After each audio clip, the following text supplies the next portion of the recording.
Structure দিয়ে আল্লাহ তাআলা বানাইছেন। পৃথিবীর কোনো জীব জানোয়ার থেকে শুরু করে পৃথিবীর কোনো জিনিসকে আল্লাহ তাআলা এমন সুন্দর করে বানাই নাই। আল্লাহ রাব্বুল আলামিন কোরআনে কারীমের মধ্যে বলেন, লাকাদ খালাকনাল ইনসানা ফি আহসানি তাকওয়িম। আল্লাহ দুই তিনটা তাকিদ দিয়ে এমফাসাইজ করে বলতেছে, পৃথিবীর সবচেয়ে সুন্দর কাঠামো দিয়ে, সুন্দর স্ট্রাকচার দিয়ে, গঠন দিয়ে আমি মানব জাতিকে সৃষ্টি করেছি। বলেন সুবহানাল্লাহ। যে আল্লাহ আমাদেরকে এত নিপুণ ভাবে, এত নিট এন্ড ক্লিন ভাবে আল্লাহ আমাদেরকে সৃষ্টি করেছেন, এত সুন্দর ইঞ্জিনিয়ারিং, চোখের জায়গায় চোখ, নাকের জায়গায় নাক, কানের জায়গায় কান, ব্রেনের জায়গায় ব্রেন, পাওয়ার জায়গায় পাও, এত সুন্দর করে যে আল্লাহ রাব্বুল আলামিন আমাদেরকে সাজিয়েছেন, সেই আল্লাহকে আমাদের দেখতে মন চাই। কিন্তু এই দুনিয়ার মধ্যে আমরা আল্লাহকে দেখতে পারি নাই, কারণ আল্লাহ রাব্বুল আলামিনকে দেখার জন্য যত পাওয়ার লাগে, ওই পাওয়ার আল্লাহ তাআলা এই দুনিয়ায় আমাদেরকে দেয় না। কথা বলেন ঠিক কিনা? এই পাওয়ার আমাদের দেয় নাই। আমাদের চোখের মধ্যে যে প্রোটিন দেওয়ার দরকার, এই প্রোটিনের লিমিটেশন করে দিয়েছেন। দ্যাটস হোয়াই আমরা আল্লাহকে দেখতে পারি না। বাট আফটার ডাইং, মৃত্যুর পরে আল্লাহ চোখের মধ্যে প্রোটিনের সংখ্যা বাড়িয়ে দিবে। দেন ইনশাআল্লাহ আমরা আল্লাহকে আকাশে মেঘ ছাড়া, ঘাস ছাড়া, ক্লাউড ছাড়া, উইদাউট নিট এন্ড ক্লিন আকাশের মধ্যে পূর্ণিমার চন্দ্র যেমন ভাবে ভিজিবল হয়, দেখা যায়, কিয়ামতের দিন মরার পরে ইনশাআল্লাহ আল্লাহ তাবারক তাআলাকে আমরা ওইভাবে মুমিনরা দেখবে। বলেন সুবহানাল্লাহ। সম্মানিত ভাইয়েরা, আমি একটি আয়াত তেলাওয়াত করেছি। আয়াতের মধ্যে রাব্বুল আলামিন বলেন, কোন মানুষ আল্লাহকে দেখতে পারবে, আল্লাহ রাব্বুল আলামিনকে দেখতে পারবে। আল্লাহ তাআলা একটা কন্ডিশন লাগিয়ে দিয়েছেন। আল্লাহ রাব্বুল আলামিন বলেন, ওয়াত্তাকু ইয়াওমান তুরজাউনা ফীহি ইলাল্লাহ থুম্মা তুওয়াফা কুল্লু নাফসিন মা কাসাবাত ওয়া হুম লা ইউযলামুন। আল্লাহ রাব্বুল আলামিন কত সুন্দর করে বলতেছেন, ও দুনিয়ার মানুষ রে, তোমরা একটা দিনকে ভয় করো, একটা দিন, যেই দিন তোমাদের কবর থেকে, দুনিয়া কিয়ামত হওয়ার পরে কবর থেকে উঠায় আল্লাহর সামনে হাজির করা হবে। ওই দিন তোমরা দুনিয়ার মধ্যে whatever you are doing, তোমরা যা করতেছিলা প্রত্যেকটা পাই টু পাই আল্লাহ রাব্বুল আলামিনের হিসাব করে করে তোমাদেরকে ফলাফল দেওয়া হবে। ভালো কাজ, গুড ডিডস করলে তোমাদেরকে আল্লাহ তাআলা তার বদলা আল্লাহ তাবারক তাআলা আল্লাহ সাজানো সেই জান্নাতের মালিক বানিয়ে দিবে। আর যদি গুনাহ বেশি হয়ে যায়, ঈমান যদি না নিয়ে কবরে যান, তাহলে জাহান্নামের মধ্যে হবে আপনার ঠিকানা। এই জন্য আল্লাহ তাআলা একটা দিনকে ভয় করার জন্য বলে, একটা দিনকে তুমি ভয় করো, কারণ এই একটা দিনকে ভয় করা ছাড়া পৃথিবীর কোনো মানুষ হইতে পারে না। জীবনেও কোনোদিন ভালো মানুষ হওয়া যায় না ওই দিনটাকে ভয় করা ছাড়া। কথা বলেন ঠিক কিনা? কারণ ওই দিনকে ভয় করলে মানুষের ভিতরে একটা অনুভূতি আসবে, আমি যদি চুরি করি, আমি যদি ডাকাতি করি, আমি যদি চিটিং করি, আমি যদি 2 নম্বরে করি, আমি যদি জুলুম করি, অপ্রেস করি, আমি যদি মানুষকে ঠগাই, আমি যদি আমার বইনের যদি মাটি আমি না দেই, আমি যদি মানুষদেরকে কলমের খোসাই, আমি যদি ঘুষ খাই, আমি যদি সুদ খাই, বিভিন্ন প্রকারে আমি যদি বেপরদায় চলি, আল্লাহর সম্মুখে ওই দিন দাঁড়ায় আমি কি জবাব দিব? ওই ডরে আর ভয়ে মানুষটা দুনিয়ার মধ্যে তারের মতন সিধা হইয়া আল্লাহর ডরে আর ভয়ে জীবন কাটাই। জীবনেও একটা গুনাহ করতে বসে সাহস করে না। কথা বলেন ঠিক কিনা? এই জন্য এই বন্ধুরা আমার, আল্লাহর নবী বলে গিয়েছেন যে তোমাদের মধ্যে আমি 2টা জিনিস ছাড়িয়ে যাইতেছি, তারাকতু ফীকুম আমরাইন, তোমাদের মাঝে 2টা জিনিস আমি রাসূল ছেড়ে যাইতেছি। এই 2টা জিনিসের মধ্যে যদি তোমরা ভালো করে আগ্রহ করে যদি ধরো, তাহলে তোমরা জীবনেও কোনোদিন ধ্বংস হইবা না। তার মধ্যে একটা হইল আল কোরআন, আর বাকি হইল আহাদিস নববিয়া। কোরআনের মধ্যে এই 6236টা আয়াতের মধ্যে একটা আয়াত হইল তাকু ইয়াওমান তুরজাউনা ফীহি ইলাল্লাহ।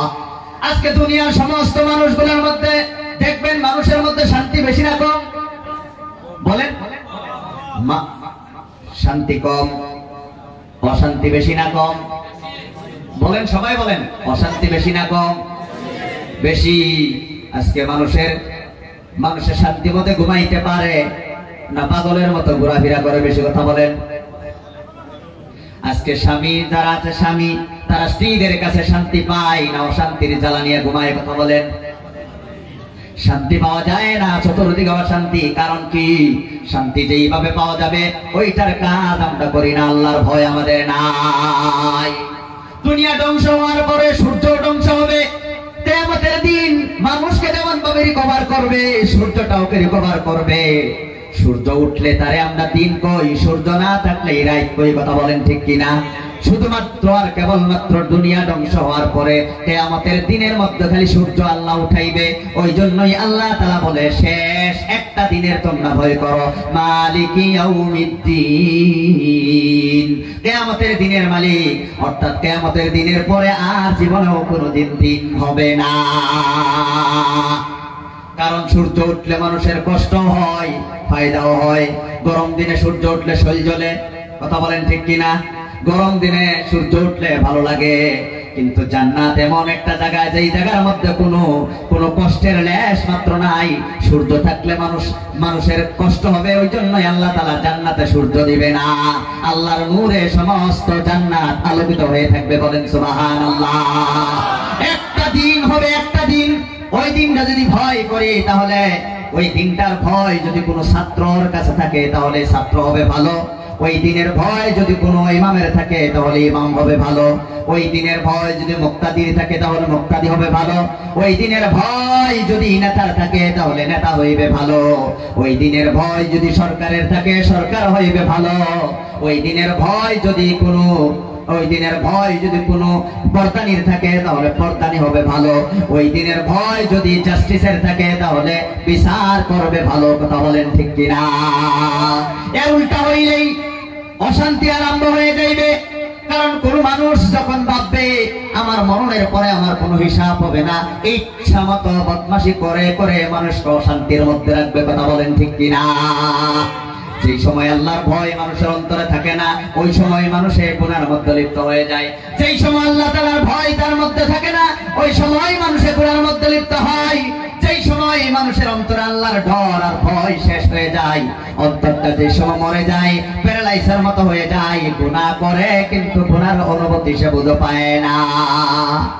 সম্মানিত ভাইয়েরা, পৃথিবীর মধ্যে আল্লাহ তিন ক্যাটাগরির জীব বানিয়েছে। জীব, তাদের মধ্যে এক প্রকারের তাদের মধ্যে এক প্রকার হইল জীব জানোয়ার। তারা আল্লাহর গুনাহ করলে যে মজা পায় এইটা বুঝে, কিন্তু গুনাহ করার পর যে সাজা হয় এইটা জানোয়ারে বুঝে না। জীব জানোয়াররা গুনাহ করলে মজা পায় এটা বুঝে। এই জন্য আমার বাড়ির বিড়ালে আপনার বাড়ির গিয়ে দুধ চুরি করে খায়, কারণ মজা বুঝে। ধরা পড়লে যে খাইবো কয়েকটা, এই সাজা এই বিলায়ে বুঝে না। যদি বুঝতো 100 মুখ দুধ খাওয়ার লেগে হাসনের বাড়ি 10টা খাইছে, যদি বুঝতো বিলাই কইতো আমার কাম নাই, 100 মুখ দুধ খেয়ে ধরা পড়লে 10টা খাইবো, বাদ দিছি লাগে উপাসী তাই। কথা বলেন ঠিক কিনা? আপনার গরু আমার ক্ষেত ছুটিয়া গিয়া খাই, খাওয়ার সময় সে মজা বুঝে, এই জন্যই রশি ছিড়িয়া গে খাই। কিন্তু ধরা পড়লে আহিরির খাওন খাওয়াইব, 3-4 দিন ঘরের মধ্যে না খাওয়াইয়া বান্ধা থইব। এইটা যদি গরুয়ে জানতো, জীবনেও কোনোদিন নিজের ক্ষেত খাইব তো দূরের, মানুষের ক্ষেত খাইব তো দূরের কথা, না খায় লাগে 2 দিন সম্মানের সহিত জীবতে থাকতো। তাই এই অসম্মানী তার সহ্য করতো না। কথা বলেন ঠিক কিনা? বুঝলাম জীব জানোয়ারে আপনার গুনাহ করার মজা পায়, কিন্তু সাজা সে বুঝে না। এই জন্যই 24 ঘন্টাই তারা গুনার মধ্যে লিপ্ত থাকে। কারো সাথে সম্পর্ক করলেও বিবাহ লাগে না। বিয়া লাগেনি কি গো? এক কুকুর আর এক কুকুরের সাথে কোন কাজে বিয়া পড়াই গো? কারণ তারা মজা বুঝে, বিয়া শাদী কিচ্ছু তারা বুঝে না, খালি মজা বুঝে, কিন্তু তার সাজা কিন্তু বুঝে না। এই জন্য এই বেককল দিলে আল্লাহ তাআলা জান্নাত দিবে না। এরা বুঝে না। পক্ষান্তরে আল্লাহ তাআলা ফেরেশতা বানাইছে। এই ফেরেশতা সমূহে গুনাহ করার মজা কি এইটা বুঝে না। ইবাদত করলে তো মজা পাই এইটা বুঝে, গুনাহ করলে যে মজা লাগে এইটা ফেরেশতা বুঝে না। এই জন্য একজন ফেরেশতাও জীবনে কোনোদিন গুনাহ করে না। কারণ আমরা আমাদের ফিতরত আছে, যেই বস্তু করলে মজা লাগে ওইটাই আমরা করি। ফেরেশতার গুনাহ করা মজা লাগে না, এই জন্য ফেরেশতা গুনাহ করে না। একমাত্র তারা আল্লাহর তাসবিহ আদায় করে, তারা ওয়া নাহনু নুসাব্বিহু বিহামদিকা ওয়া নুকাদ্দিসু লাক, একমাত্র আমরা তোমার তাসবিহ আদায় করি, তোমার পবিত্রতা বর্ণনা করি, এছাড়া ফেরেশতা আর কিচ্ছু বুঝে না। এই জন্য ফেরেশতার বিচার নাই। কারণ হাফ হাফ, জানোয়ারও হাফ বুঝে আর হাফ বুঝে না, ফেরেশতাও হাফ বুঝে আর হাফ বুঝে না। কিন্তু আমরা আল্লাহ দিলে দুইটা বুঝি। কথা বলেন ঠিক কিনা? গুনাহ করলে যে মজা লাগে এটাও বুঝি, আবার গুনাহ করার পরে ধরা পড়লে যে সাজা হয় এটাও বুঝি। আমরা কিন্তু দুইটা বুঝি, এই জন্যই বিচার। কথা বলেন ঠিক কিনা? এই বুঝ শুধুমাত্র আল্লাহ তাআলা মানব জাতিকে দিয়েছে। এই জন্যই তারা হইল যে কতগুলা কোয়ালিটির কারণে মানুষগুলো আশরাফুল মাখলুকাত, তার মধ্যে এইটা হলো একটা। সম্মানিত ভাইরা, আল্লাহ তাবারক তাআলা পরীক্ষার মধ্যে ফলায়া রব্বুল আলামিন মানুষকে টেস্ট করে। কোন বান্দা বা বান্দি গুনার মজা পায়া গুনাহ করে না আল্লাহর শাস্তি দেখিয়া গুনাহ ছাড়ে, এইটাই হইল মানুষের জীবনভর পরীক্ষা। গুনার মজা পায়া যদি গুনাহ করে তারা জানোয়ারের সাথে মিলে গেল। কথা বলেন ঠিক কিনা?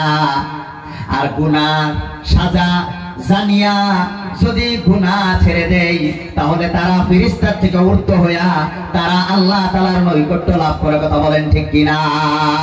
আল্লাহ এটাই দেখতে চায় যে তুমি গুনার মজা পাইয়া গুনাহ করো না আমার মহব্বতের, আমার ডরে আর ভয়ে গুনাহ ছাড়ো। আমার ডরে আর ভয়ে গুনাহ করার এবিলিটি, ক্ষমতা, দক্ষতা থাকা সত্ত্বেও যদি তুমি গুনাহ ছাড়িয়া দেও, তোমার জন্য আমি জান্নাতের একটা বাড়ি বানায় রাখছি। দুনিয়ার জিন্দেগি শেষ হইতে না হইতেই আমি তোমার ওই বাড়ি আজরাইলের মাধ্যমে তোমার রূহটারে নিয়ে ওই বাড়ির মধ্যে পৌঁছে দিব। বলেন সুবহানাল্লাহ। এই জন্য সম্মানিত ভাইরা, দুনিয়ার সমস্ত মানুষ প্রথমত তিন ক্যাটাগরির, তিন প্রকার। এক প্রকারের ক্যাটাগরির মানুষ হইল কোরআনওয়ালা, যারা কোরআন পড়ে, যারা মাদ্রাসার মধ্যে লেখাপড়া করে আলিম হয়, তারা হইল পৃথিবীর নবী রাসূলগণের পরে সবচেয়ে উৎকৃষ্ট মানুষ হইল তারা। যাদের হৃদয়ে কোরআন আছে তারা হইল উৎকৃষ্ট মানুষ। কারণ কোরআন থাকলেই এই আয়াত পড়বে, ওয়াত্তাকু ইয়াওমান তুরজাউনা ফীহি ইলাল্লাহ, একটা দিনকে ভয় করো যেই দিন আমাদেরকে আল্লাহর সামনে খাড়া করা হবে। ওই দিন আল্লাহ আমাদের ভালো মন্দর হিসাব দিবে, জুলুম করবে না, যা করছি তাই ফলাফল দিবে। এই জন্য কোরআন যারা পড়ে, কোরআনের নূর যাদের মধ্যে থাকে, তারা আল্লাহকে ভয় করে গুনাহ ছাড়িয়া দেয়। কথা বলেন ঠিক কিনা? দুই নম্বর ক্যাটাগরির মানুষ হইল তারা কোরআন সরাসরি পড়ে না, কিন্তু কোরআনের একটা নূর, একটা আলো তাদের অন্তরে গিয়া লাগে, অর্থাৎ কোরআনের ছোঁয়া লাগে। ছোঁয়া লাগা বুঝুন, এই যে ওনার শরীরে আমার একটু লাগলো, এই যে সইলাম আমি, টাচ হইল আর কি। সবাই আলিম হইতে পারে না কেন? ক্ষেত কৃষি করার কারণে, ব্যবসা বাণিজ্য করার কারণে, চাকরি বাকরি করার কারণে, বিভিন্ন সংসারের ঝামেলা কমপ্লিট করার জন্য সবাই কিন্তু মাদ্রাসায় গিয়া পড়াশোনা করতে পারে না। অনেক ছাত্রছাত্রীরা স্কুল কলেজ ভার্সিটিতে লেখাপড়া করার কারণে আলিম কিন্তু হইতে পারে না। কিন্তু আলিম না হইলেও, ক্ষেত কৃষি করলেও, ব্যবসা বাণিজ্য করলেও, যা কিছু করুক না কেন, এই কোরআনের ছোঁয়া যাদের লাগে, আল্লাহ রাব্বুল আলামিন তারা হইল দুই নম্বর সিরিয়ালের ক্যাটাগরির মানুষ। তাদেরকে আল্লাহ তাআলা মাফ করে জান্নাতের মধ্যে দিয়ে দিবেন। বলেন সুবহানাল্লাহ। কোরআন যদি শিখে তাহলে সে হবে মানুষ। কোরআনের ছোঁয়া লাগলেও মানুষের ক্যাটাগরি থাকবে। যাদের অন্তরে কোরআন নাই, কোরআনের ছোঁয়াও লাগে না, তারা জীবনেও কোনোদিন মানুষ হয় না, জীব জানোয়ার থেকে আর অনেক কৃষ্ট হয়ে যায়। একটা উদাহরণ দিলে বুঝবেন। কোরআনের আলো যাদের অন্তরে জ্বলে তারা হইল সর্বোৎকৃষ্ট মানুষ। আবার এই কোরআনের আলো যার হৃদয়ে গিয়া জ্বলে তারাও হইল ভালো মানুষ। যার হৃদয়ের মধ্যে কোরআন নাই, কোরআনের আলো গে পড়ে না, তারা হইল, তাদের অন্তর হইল অন্ধকার। কথা বলেন ঠিক কিনা? অন্তর অন্ধকার হইলে কি হয় আর না হইলে কি হয়, একটা উদাহরণ দিয়ে আপনাদেরকে বুঝাইতেছি। আপনারা বলেন, আমাদের মুসলমান একজন ছেলে আর একজন মেয়ে বিবাহ ছাড়া সন্তান জন্ম দেওয়া জায়েজ না না জায়েজ? হালাল না হারাম? বৈধ না অবৈধ, লিগ্যাল না ইলিগ্যাল? আচ্ছা, এখন আপনাদেরকে প্রশ্ন করি, তলে মনে করি 1-2 জন আলিম ওলামা থাকতে পারেন, আর বাকি আপনারা সাধারণ মানুষ, আপনারা তো মাদ্রাসায় পড়ে আলিম হন নাই, এই এত সুন্দর ফতোয়া কোথায় থেকে পাইলেন? হালাল না হারাম ফতোয়া যে দিয়ে দিলেন, কই পাইলেন? মাদ্রাসা তো জান নাই। কোন হুজুর কোরআনের ছোঁয়া লাগছে? কোন কি লাগছে? কোরআনের ছোঁয়া লাগছে, এই জন্যই বলতে পারছেন। কিভাবে ছোঁয়া লাগলো, এই কথাটা কিভাবে বুঝলেন? আমাদের 100% 1 লক্ষ মুসলমান নরনারীর মাঝে 99,999 জন মানুষ এইটা মনে প্রাণে বিশ্বাস করে ছেলে মেয়ে বিবাহ ছাড়া সন্তান জন্ম দেওয়া হারাম, হারাম, হারাম। মাদ্রাসাত পড়ে নাই, ফতোয়া দিল কোত্থেকে? কারণ কোরআনের একটা নূর তাদের অন্তরের মধ্যে গিয়া ছোঁয়া লাগছে, এই জন্যই তারা বলতে পারছে। ওই ছোঁয়াটা কিভাবে লাগছে? হয়তো হুজুর ওয়াজের মাধ্যমে আপনাদেরকে জানাইছে, আর নয় তাবলীগের মাধ্যমে আপনারা জানছেন, আর নয় মা বলছে, আর নয় বাবা বলছে। এই সমস্ত বলাটা তারা কোরআনের মধ্যে পাইছে, অর্থাৎ কোরআনের একটা আলো আপনাদের হৃদয়ের মধ্যে যাওয়ার কারণে আপনাদের ছেলে মেয়েরা স্কুলে পড়েও, কলেজে পড়েও, ভার্সিটিতে পড়েও এইটা তারা জানে বিবাহ ছাড়া সন্তান জন্ম দেওয়া হারাম। কথা বলেন ঠিক কিনা? এই জন্য কোন সময় কোন পরিস্থিতিতে ফলায়া লয়ে গেলে গাও হুজুর বিরসাই জলদি বিয়া ফলাইয়া দেন, আর না হলে হারাম হইব, হয় না? নাই, সমাজেও মান্য লয় না। এইটা কিভাবে হইল বন্ধুরা আমার? কিভাবে অন্তরে ছোঁয়া লাগলো? এই যে লাইট জ্বলতেছে, লাইট উপরে জ্বলতেছে না আপনাদের শরীরে জ্বলতেছে গো? উপরে লাইট জ্বলে, লাইটের পশর আপনার শরীরে এসে আমি আপনাদেরকে দেখি, আমার শরীরে পশর হওয়ার কারণে আপনারাও আমারে দেখতেছেন। এখন আমার গায়ে লাইট জ্বলে না উপরে জ্বলে? আমারে আপনাদেরকে দেখা যায় কেন? কারণ লাইটের আলো গিয়ে আপনাদের শরীরে পড়ছে, এই জন্যই আপনাদেরকে দেখা যায়। কথা বলেন ঠিক কিনা? ঠিক তদ্রুপভাবে আপনারা কোরআন পড়ে নাই, ঠিক আছে, কিন্তু কোরআন না পড়লেও কোরআনের একটা নূর আছে, একটা আলো আছে, একটা বাতি আছে। এই বাতিগুলো আপনাদের অন্তরের মধ্যে গিয়া পড়ে, এই জন্যই আপনারা জানতে পারলেন বিবাহ ছাড়া ছেলে মেয়ের সম্পর্ক দেওয়া হারাম। এখন বুঝছেন? মাদ্রাসা না পড়েও যে ফতোয়া দিলেন, এটা কিসের ফল, ফলাফল? এই যে ইসলামিক সম্মেলনের ফলাফল, ওয়াজ মাহফিলের ফলাফল, শুক্রবারে মসজিদে ইমাম সাহেব দেওয়া খুতবার ফলাফল, বিভিন্ন প্রকারের তাবলীগী ভাইদের জানানো ফলাফল। কথা বলেন ঠিক কিনা? এখন প্রশ্ন হইল, যদি আপনারা এই জ্ঞানটা, এই কোরআন যারা না পড়ে, কোরআনের আলো যাদের অন্তরে না লাগে, তারা কেমন মানুষ? আমি একটা উদাহরণ দিতে চাই। সম্মানিত ভাইরা, ইউরোপ আমেরিকার শিক্ষা ব্যবস্থা, খ্রিস্টান এবং ইহুদিদের দেশগুলোর যে শিক্ষা ব্যবস্থা, এই ব্যবস্থাগুলো আমাদের ভারতবর্ষ থেকে অনেক উন্নত না অনুন্নত? উন্নত না অনুন্নত? অনেক উন্নত। খ্রিস্টান ইহুদির দেশগুলোর মধ্যে একজন ছেলে বা মেয়ে অশিক্ষিত হয়ে থাকার কোন ধরনের কোন সুবিধা নাই। 6 বছর হইলেই ভর্তি করানো লাগবে, 16 বছর পর্যন্ত ফ্রি অফ কস্ট, একবারে টোটালি ফ্রি। সরকারি স্কুলের মধ্যে বা প্রাইভেট স্কুলের মধ্যে পড়াইতেই লাগবে, না পড়াইলে তার মা বাবারে ছেলে দিয়া এই সন্তান ছেলে মেয়েকে সরকারে নিয়ে তাদেরকে লেখাপড়া করায়। বুঝা গেল একজন মানুষ শিক্ষার থেকে বঞ্চিত থাকে না। কিন্তু তাদের কাছে গিয়া যদি আপনি বলেন বিবাহ ছাড়া, উইদাউট ম্যারিং, এই বিবাহ ছাড়া এই যে লিভ টুগেদার, এক লগে থাকা হালাল না হারাম, তাহলে তারা এক বাক্য উত্তর দিব ইটস লিগ্যাল, এটা হলো বৈধ। তারা কইব হ্যাঁ জায়েজ। কারণ কি? তাদের দেশে একটা নিয়ম আছে, এই নিয়মটার নাম হইল সমান অধিকার। এই সমান অধিকারের কারণে একটা পুরুষ যেইভাবে রাত জঙ্গলের মধ্যে কাটাইতে পারে, ওইভাবে একটা মেয়েও এক জঙ্গলের মধ্যে রাত কাটাইতে পারে, কেউ কিছু বলতে পারে না। তাদের সমান অধিকারের কারণে একজন পুরুষ একটা সমুদ্র সৈকতে যেইভাবে দিন কাটায়, রাত কাটায়, একটা মেয়েও ওইভাবে কাটাইতে পারে। একটা ছেলে যদি হোটেলের মধ্যে যায়, একটা মেয়েও যাইতে পারে, কোনো ধরনের কোনো অসুবিধা নাই। অর্থাৎ এইভাবে চলতে চলতে সমান অধিকারের নামে ছেলেরাও বাহিরে থাকে, মেয়েরাও বাহিরে থাকে, কোনো ধরনের কোনো বাধ্যবাধকতা না থাকার কারণে 14 বছর বয়স হওয়ার আগে আপনার 60-70% মেয়েরা বাবা ছাড়াই সন্তানের মা হয়ে যায়।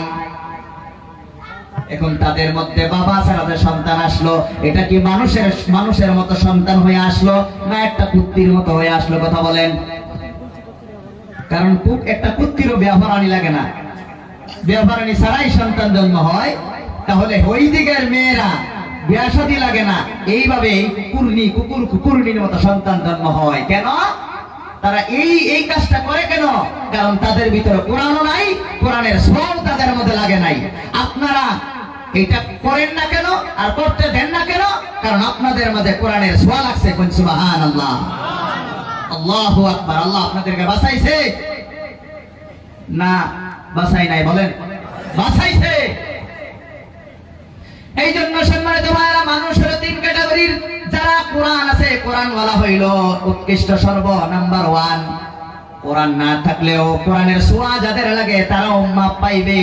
কিন্তু কোরআন যাদের ভিতর নাই, কোরআনের ছোঁয়াও যাদের লাগে না, এরা মানুষ হয়ে জীবন যাপন করতে পারে না।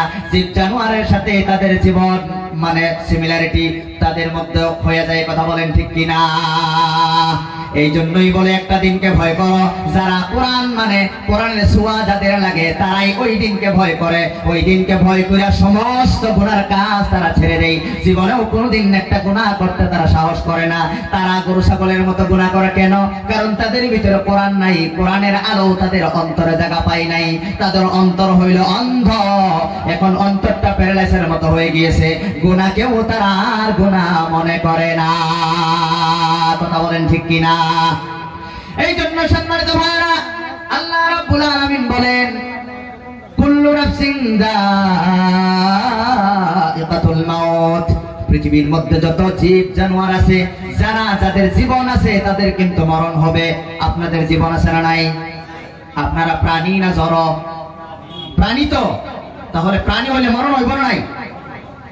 সম্মানিত ভাইয়েরা, মরণের চিন্তা আমাদের আছে না নাই? আছে না নাই? সবাই কিন্তু মরণের চিন্তা কম বেশি করে না নাই? সম্মানিত ভাইয়েরা, মরণের চিন্তা যাদের বেশি তারা গুনাহ থেকেও বাঁচিয়া থাকে তত বেশি। কথা বলেন ঠিক কিনা? মরণ যে যত বেশি ভুলে যাইবে, মরণের কথা যে যত বেশি বলবে, গুনাহ তত বেশি করবে। দুনিয়া দুনিয়া দুনিয়া করে করে তার জীবনের মূল্যবান সময় নষ্ট করবে। আখিরাতের মধ্যে গিয়া লস খাইবে। কথা বলেন ঠিক কিনা? এখন চলুন আমরা আলোচনা করি। পৃথিবীর মধ্যে মানুষ তিন ক্যাটাগরির পাইলাম।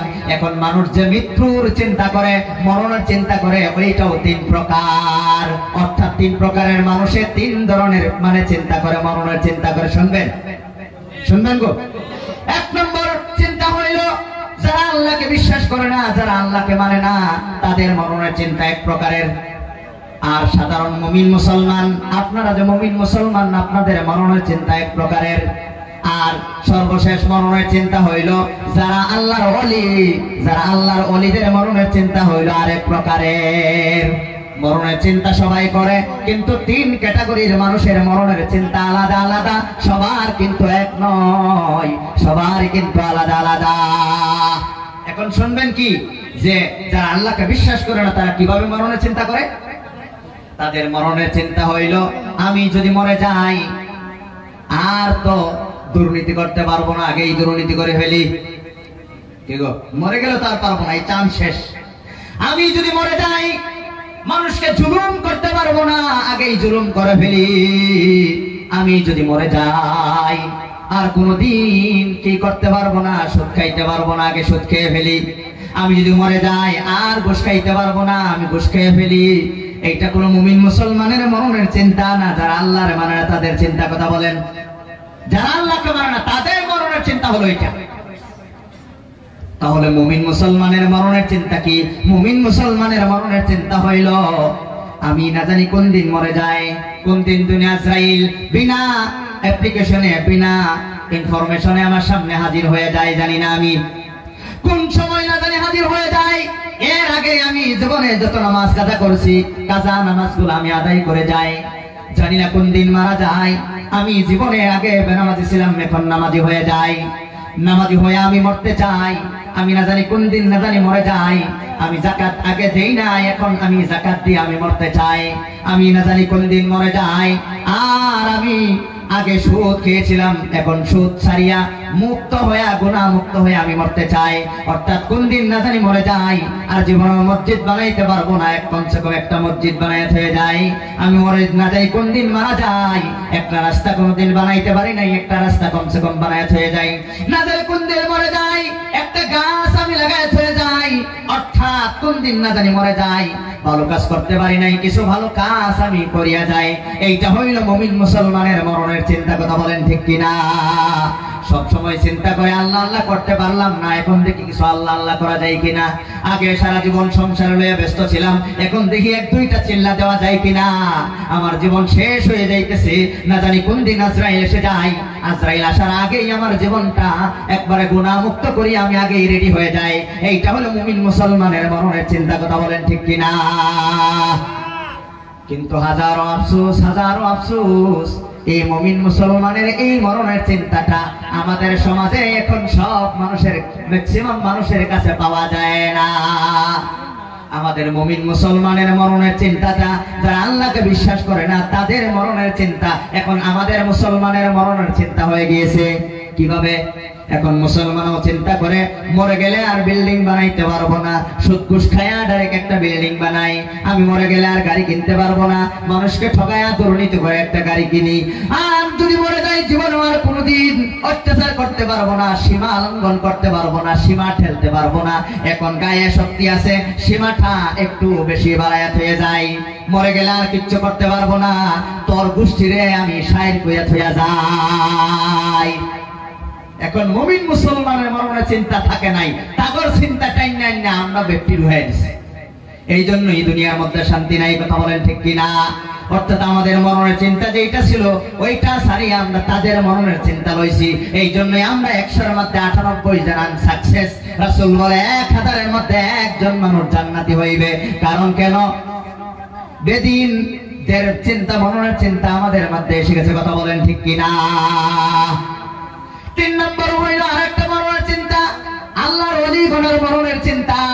তারা আগে থেকেই নিজের আমল শুদ্ধ করছে, জীবনে কোনোদিন নামাজ কাজা করে নাই, ধনী থাকলে যাকাত দিতে ভুলে নাই, ধনী থাকলে হজ করতে ভুলে নাই, এক আল্লাহকে সব সময় মানছে, আল্লাহর ফরজ ওয়াজিবাতগুলো আদায় করছে, পর্দার মধ্যে নিজেও থাকছে, নিজের ছেলে মেয়ে সবাইকে পর্দার মধ্যে রাখছে, মেয়েদেরকে পর্দা শিখাইছে। ওই সমস্ত আল্লাহর ওলিগণের মরণের চিন্তা হইল দুনিয়া তো আল্লাহর দেখা যায় না, এখন তো আমি আমার আমল শুদ্ধ করে ফেলছি, আর আমি দুনিয়ার থাকতে মন চাইতেছে না, আমি কোন দিন মরতাম আর আল্লাহর গিয়া দেখতাম। এটা কার মরণের চিন্তা গো? আল্লাহর ওলিগণের মরণের চিন্তা। আল্লাহর দুনিয়ার দেখা যায় না, কোন দিন আমি মরতাম আল্লাহর গিয়া দেখতাম। এটা হলো আল্লাহর ওলিগণের মরণের চিন্তা। এখন প্রশ্ন হইল আল্লাহর ওলিগণ কিভাবে হওয়া যায়, আল্লাহর ওলি কিভাবে হওয়া যায়? শুনবেন নি? সম্মানিত ভাইরা, আমরা মনে করি আল্লাহর ওলি হইতে হইলে না জানি কত ফিরাকি লাগে। না না না, আল্লাহর ওলি হইলে মুফাসসিরিনে কেরাম তাফসীরের কিতাবের মধ্যে লেখছে, কোন মানুষ যদি মুমিন আল্লাহর ওলি হইতে চায় তাহলে সিরিয়াল ভাবে 5টা কাজ করতে হয়। কয়টা কাজ গো? 5টা কাজ করতে হয়, একটার বাদে আরেকটা, একটা সারি আরেকটা না, সিরিয়াল ভাবে 5টা কাজ যারা করবে আল্লাহ তাআলা তাদেরকে আল্লাহ তাআলা বন্ধু বানিয়ে দিবে। আল্লাহু ওয়ালিউল্লাযীনা আমানু, আল্লাহ হলো মুমিনের বন্ধু, আল্লাহ হলো মুমিনের বন্ধু। কথা বলেন ঠিক কিনা? আল্লাহর ওলি যদি আপনারা হতে চান তাহলে 1 নম্বর কাজ হইল জীবনে যত ধরনের গুনাহ দুনিয়ার মধ্যে আছে প্রত্যেকটা গুনাহ কানো দইরা তওবা করে আপনার ছেড়ে দিতে হবে। 1 নম্বর পদ্ধতি। একটা গুনার অভ্যাস তোমার জীবনে থাকা পর্যন্ত জীবনেও তুমি কোনোদিন অলি হইতে পারবা না। আমাদের সমাজের মধ্যে কিছু অলি আছে, কিছু পীর আছে, কিছু আছে বন্ড, আছে না নাই? এখন আসল পীরকে আর বন্ড পীরকে আপনারা জানার দরকার আছে না নাই? আমরা পীরের ডেফিনেশনে জানি না, পীর কারে কই এটাই বুঝি না, জেনে তেনে যে কোনো মানুষ আইলেই তারে পীর কইয়া দেয়। এখন পীর কেডা আর কেডা না এটা জানার দরকার আছে না নাই? আসল পীরের ইজ্জত আছে, নকল পীরের তার উল্লারা। কথা বলেন ঠিক কিনা? এখন আসল পীর কারে কয়? 1 নম্বর if you want to become a friend of Allah subhanahu wa ta'ala, then you will have to let out all kind of sins. তুমি যদি আল্লাহর বন্ধু হতে চাও, ওলি হতে চাও, তোমার শরীরের জীবন থেকে একটা গুনাহ তোমার মাঝে থাকতে পারবে না, তাহলে তুমি আল্লাহর ওলি হইতে পারবা। একটা গুনাহ তোমার মধ্যে থাকতে পারবে না। অল কাইন্ড অফ সিনস, যে কোনো প্রকারের গুনাহ থেকে তোমার মুক্ত হতেই হবে। এক নম্বর এটার ফলাফল কি? এক নম্বর গুনাহ ছেড়ে দেওয়ার কারণে আল্লাহ তাআলা তারে জাহান্নাম থেকে বাঁচায় দেয়। কোন সুবহানাল্লাহ। দুই নম্বর আল্লাহর ওলি হইতে চাইলে দুই নম্বর একটা কাজ হইল, যত ফরজ আছে, যত ওয়াজিবাত আছে, ফরজিয়াত যত আছে, ফরাইজ যেগুলো আছে আর ওয়াজিবাত যেগুলো আছে, ওইগুলা তোমার একটা একটা করে আদায় করতে হবে। যেমন তুমি যদি মুসলমান হও, 5 ওয়াক্ত নামাজ তোমার পড়তে হবে। তুমি যদি ধনী হও তাহলে তোমার যাকাত দিতে হবে। তুমি যদি ধনী হও তাহলে তোমার হজ করতে হবে। আর তুমি যদি মুসলমান হও তাহলে পর্দা করা লাগবে না নাকি? পর্দা করা নফল না ফরজ? কি গো? ফরজ। এখন দেখবেন বাবা নামাজ পড়ে, মাও নামাজ পড়ে, তার মেয়ে অর্ধলঙ্গ হয়ে রাস্তায় ঘুরে। তুমি তোমার মেয়ের যতক্ষণ পর্যন্ত এই ফরজ পর্দার মাঝে আনতে না পারবা, জীবনেও কোনোদিন আল্লাহর ওলি হইতে পারবা না। মানে সব ধরনের ফরজ 100% মেইনটেইন করার পরে তোমার 2 নম্বর শর্তটা ওলি হওয়ার জন্য একটু আগে গেল, এখনো পর্যন্ত তুমি আল্লাহর ওলি হইতে পারো নাই। নামাজ পড়া যেমন ফরজ, যাকাত দেওয়া যেমন ফরজ, রমজানের রোজা রাখা যেমন ফরজ, হজ করা যেমন ফরজ, নিজের মেয়েকে, নিজের স্ত্রীকে, নিজের মাকে, নিজের সোসাইটির মেয়েদেরকে পর্দা রাখাও তেমন ফরজ। তুমি তাহাজ্জুদের নামাজ পড়ো, তোমার মেয়ে নেট লইয়া যাই স্কুল, উড়োনার ব্যবহার দেখুন, যে উড়োনা দিতে ভিন্দে, এটা নেট জাল আছে না, এই যে মানুষে যে এই যে বড় মাছ ধরা লেগে খাও দেয়, হেডিও কিছু কিছু বন আছে। এই উড়ুনি ভিন্দা গিয়া তোমার মেয়ে এই উড়ুনি ভিন্দা যে স্কুলে যাইতেছে, এই স্কুলে যাওয়ার কারণে তুমি জান্নাতে যাইতে পারবা, কিন্তু ওলি হইতে পারবা না, কারণ ওলি হওয়ার শর্ত ক্যান্সেল। এই জন্য দেখবেন যারা আল্লাহর ওলি হয়েছে তাদের পরিয়ালের দিকে আপনি লক্ষ্য করে দেখবেন, তারা পর্দার মধ্যে 100% রাখে, কোন ধরনের গুনাহ তারা করে না। ভালো করে যদি লক্ষ্য করে দেখবেন, অর্থাৎ 2 নম্বর সমস্ত ওয়াজিবাত আর ফরাইজ তোমার পালন করতে হবে। তার ফলাফল কি? ওয়াজিব আর ফরাইজ, ওয়াজিবাত আর ফরাইজ যদি তুমি পালন করো, আল্লাহ তাআলা তোমার জন্য সেই জান্নাতটা দিয়ে দিবে। বলেন সুবহানাল্লাহ। গুনাহ ছাড়লে জাহান্নাম থেকে মুক্তি, ফরজ আর ওয়াজিবাত পালন করলে জান্নাত তোমার জন্য ওয়াজিব হয়ে যায়। বলেন সুবহানাল্লাহ। 3 নম্বর আরেকটা, 3 তো গেল গা, ফরজ আর ওয়াজিব 2 3, গুনাহ ছাড়া ফরজ আর ওয়াজিব 3টা গেল কেন? 4 নম্বর হইল যত সুন্নতে মুআক্কাদা আছে একটাও তুমি ছাড়তে পারবা না যদি ওলি হইতে চাও। সুন্নতে মুআক্কাদা কারে কয়? যেই সুন্নত নবীজি হর হামেশা পালন করত, যেরকম এই যে জোহরের নামাজের আগে 4 রাকাত সুন্নত নামাজ, সুন্নতে মুআক্কাদা। এই সুন্নতে মুআক্কাদা তোমার একটাও ছাড়তে পারবা না। অনেক মানুষ আছে জোহরের টাইম গেছে গা, খালি ফরজটা পড়ে, বাদে 2 রাকাত পড়ে, আগের 4 রাকাত নাই, শেষ। ওলি হওয়ার ক্যাটাগরি তুমি ক্যান্সেল, ওলি হতে পারবা না। ওলি হতে চাইলে তোমার এই কি করা লাগবে? সুন্নতে মুআক্কাদা তোমার পালন করতে হবে। সুন্নতে মুআক্কাদা যারা পালন করবে, ফলাফল কি? ফলাফল হইল আল্লাহর নবী ওই উম্মতকে কোনদিন বলবে না, বিপদে পড়ে গেল নবী তার জন্য সুপারিশ করে জান্নাতের ব্যবস্থা করে দিবে। বলেন সুবহানাল্লাহ। সুন্নতে মুআক্কাদা পালন করলে আল্লাহ তাআলা তাদেরকে বলেন, আমার বন্ধুরা, সম্মানিত ভাইয়েরা, আমি বলতেছিলাম আল্লাহর ওলি যদি আপনি হতে চান, এখন প্রশ্ন হইল হুজুর আল্লাহর ওলি এই 4টা কাজ করেও তো আল্লাহর ওলি হইতে গেল না, আর একটা কাজ বাকি রয়েছে না? আরেকটা রয়েছে, ওইটা ছাড়া আল্লাহর ওলি হওয়া যায় না। এখন যদি কেউ প্রশ্ন করে আল্লাহর ওলি না হইলেও তো আমি জাহান্নাম থেকে বেঁচে গেলাম, জান্নাত তো পাইলাম, নবীর শাফায়াত পাইলাম, ওলি নাই বা হইলাম, আমার তো কোনো অসুবিধা নাই। কেউ যদি কয় ওলি না হইলেও বাকি তো 3টা পাইছি, এটি আমার যথেষ্ট, কিন্তু ওলি না হইলে কি হইব? কিয়ামতের ময়দানে সম্মানিত ভাইয়েরা, দুনিয়ার মধ্যে যারা মুমিন মুসলমান থাকবে, ওই সমস্ত মুসলমানরা আল্লাহ রাব্বুল আলামিন কিয়ামতের মধ্যে জান্নাতের মধ্যে আল্লাহ রাব্বুল আলামিন এক বান্দারে যত নিয়ামত আল্লাহ তা দান করবে, এই সমস্ত নিয়ামত পায়া পাইব যত শান্তি, আল্লাহর এক নজর দেখিয়া তার থেকে পাইব কোটি গুণ বেশি শান্তি। এই আল্লাহরে দেখার আশা যাদের বেশি, তারা হইল আল্লাহর ওলি। আল্লাহর ওলি হইলে জান্নাতে আল্লাহর দিদার এলাহি বেশি হইবে, বলেন সুবহানাল্লাহ। সাধারণ মুমিনরা যদি সপ্তাহে একদিন দেখে, তার থেকে বড়, তার থেকে আরো ভালো মানুষ 3 দিনে একদিন দেখবে, তার থেকে আরো ভালো মানুষ 2 দিনে একদিন দেখবে, তার থেকে আরো বড় আল্লাহর ওলি একদিনে ডেইলি দেখবে, তার থেকে আরো বড় আল্লাহর ওলি আল্লাহর যদি পূর্ণ বন্ধু যদি হতে পারেন, আল্লাহ এমন জায়গা দিবে যেই জায়গা থেকে জান্নাতুল ফিরদাউস, যেই জায়গা থেকে আল্লাহ রাব্বুল আলামিন রে কন্টিনিউ আপনারা দেখতে পারবেন, বলেন সুবহানাল্লাহ। একবার আল্লাহকে দেখার পরে সারা জান্নাতের নিয়ামত তার কাছে তুচ্ছ মনে হইবে, আল্লাহর দেখার মজা এত বেশি পাইবে। সম্মানিত ভাইয়েরা, এই জন্য আল্লাহর ওলি না হইলে তুমি জান্নাতে যাইতে পারবা, কিন্তু আল্লাহর দিদার সবসময় তুমি পাইতা না। এই জন্যই আল্লাহ তাআলা আল্লাহর ওলিদেরকে আল্লাহ দেখা দিবে কেন? তার কারণ হইল তুমি গুনাহ ছাড়ছো একটা স্বার্থর কারণে। স্বার্থ কি? জাহান্নাম থেকে মুক্তি পাওয়ার জন্য। তুমি ফরজ ওয়াজিব আদায় করছো একটা স্বার্থর কারণে। স্বার্থ কি? জান্নাতের লোভে তুমি এইগুলা আদায় করছো। সুন্নত আদায় করছো কেন? সুন্নত আদায় করছো নবীর শাফায়াত পাওয়ার কারণে, এটার মধ্যেও স্বার্থ আছে। কিন্তু এই যে লাস্টে আরেকটা কাজ আছে, ওই কাজটা কোনো স্বার্থের কারণে করা হয় না। এইটা হইল বান্দা যদি নফল বন্দেগী আর সুন্নতে জাইদা যারা পালন করে, তাদেরকে আল্লাহ রাব্বুল আলামিন ওলি বলিয়া ঘোষণা করে, বলেন সুবহানাল্লাহ।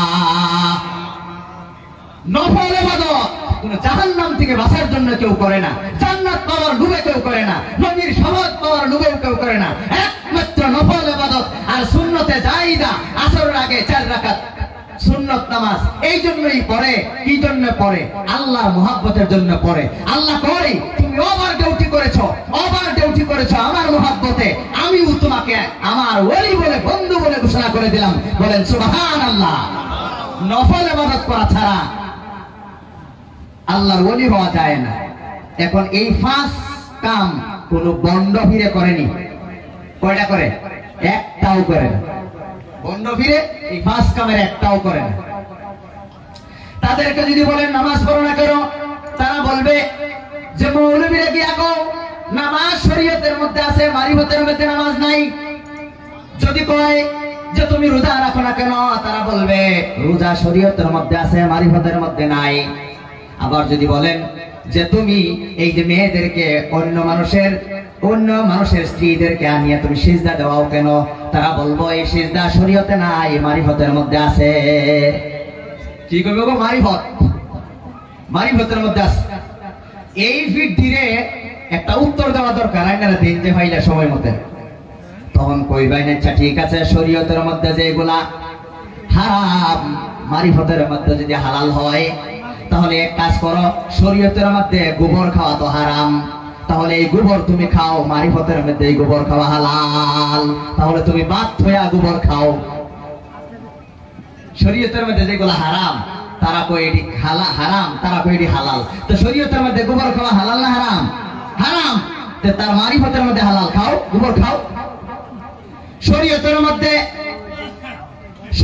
মধ্যে কি গো? তাহলে শরীয়তের মধ্যে বলদের সেনা খাওয়া হারাম না হালাল? হারাম। তো মারিফতের মধ্যে হালাল, খাও। তুমি পানি পান না করে বলদের সেনা খাও। শয়তানি একটা, শয়তানি। এই 5 কাম না করে কেউ আল্লাহর ওলি হইতে পারে না। এই জন্য আল্লাহ তাআলা বলে, ফামান কানা ইয়ারজু লিকা রাব্বিহি ফালইআমাল আমালান সালিহা। ও আল্লাহর প্রেমিকরা রে, আল্লাহর যদি তোমরা দেখতে চাও, ভালো আমল করো। ভালো আমলের মধ্যে এই 5টা কাম হইল ভালো। এই ভালো কাজটা করলে আল্লাহ তাআলা তোমাদেরকে দেখা দিবে।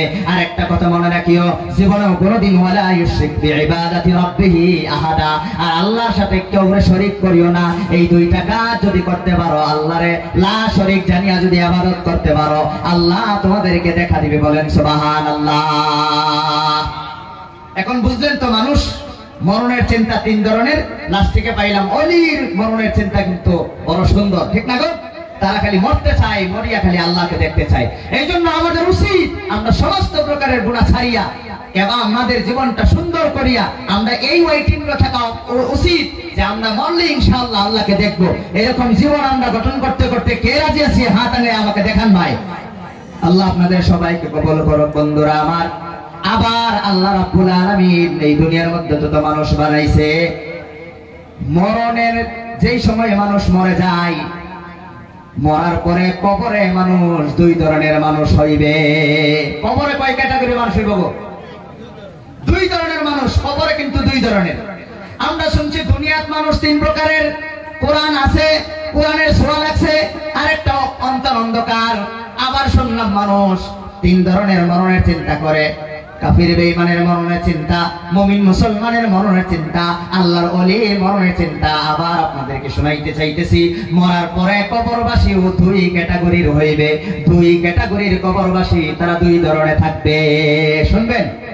হ্যাঁ, আল্লাহ রাসূল বলে আল কবরু রাউদাতুম মির রিয়াদিল জান্নাহ আও হুফরাতুম মিন হিফারিন নার আও কামা ক্বালা আলাইহিস সালাতু ওয়াস সালাম।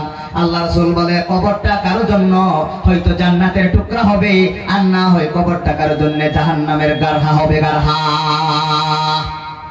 এখন প্রশ্ন হইল কবরের মধ্যে যে দুই প্রকারের মানুষ কিভাবে তারা থাকবে? মরণের সময় আজরাইল আসিয়া সর্বপ্রথম মুমিন মুসলমান যারা ঈমান লয়ে কবরে যাইতেছে, তাদেরকে সর্বপ্রথম আল্লাহ তাবারক তাআলা এই আজরাইলে তাদেরকে জাহান্নামটা দেখাইবে। জাহান্নামটা দেখায় বলবে, ওই যে দেখো জাহান্নাম, এই জাহান্নামটা আল্লাহ তোমাদের জন্য, আল্লাহ এই জাহান্নামের ভয়াবহতা থেকে আল্লাহ তোমার মুক্ত করে দিছে, আল্লাহ তাআলা তোমার বাঁচাইয়া দিছে। এইটা শুনিয়া তার অন্তরটা খুশি হয়ে যাইব। সাথে সাথে আল্লাহ তাআলা আবার জান্নাতটা দেখাইবে। জান্নাত দেখায়া কইবে, জান্নাতটা দেখায় আল্লাহ তাবারক তাআলা কইবে, ওই যে দেখো জান্নাতটা, এই জান্নাতের এই স্পেশাল সুন্দর সিনারিটা যে দেখতেছো, ওই ঘরটা আল্লাহ তাআলা তোমার জন্য বানাইছে। এই জান্নাতের মধ্যে, এই ঘরটার মধ্যে নিয়ে যাওয়ার জন্য আমারে আল্লাহ তাআলা পাঠাইছে, তোমারে ওই জায়গার মধ্যে নিয়ে যাওয়ার জন্য। বন্ধুরা আমার, এই জান্নাতের সুন্দর দৃশ্য দেখিয়া এই বান্দা এমন পাগল হওয়া হইবে, তার নিজের বাড়িঘরের কথা বলে যাইবে, নিজের কথা বলে যাইবে, ছেলে মেয়ের কথা বলে যাইবে, মা বাবার কথা বলে যাইবে, বন্ধু বান্ধবের কথা বলে যাইবে, সম্পত্তির কথা বলে যাইবে, ব্যাংক ব্যালেন্সের কথা বলে যাইবে, ফিশারি খেতিবাদির কথা সব কিছু বলিয়া যায় কইবে, ভাইরে ভাই আর এক সেকেন্ড দেরি করিস না, আমার ওই জান্নাতের মধ্যে আমারে জলদি নিয়ে চল। সুবহানাল্লাহ।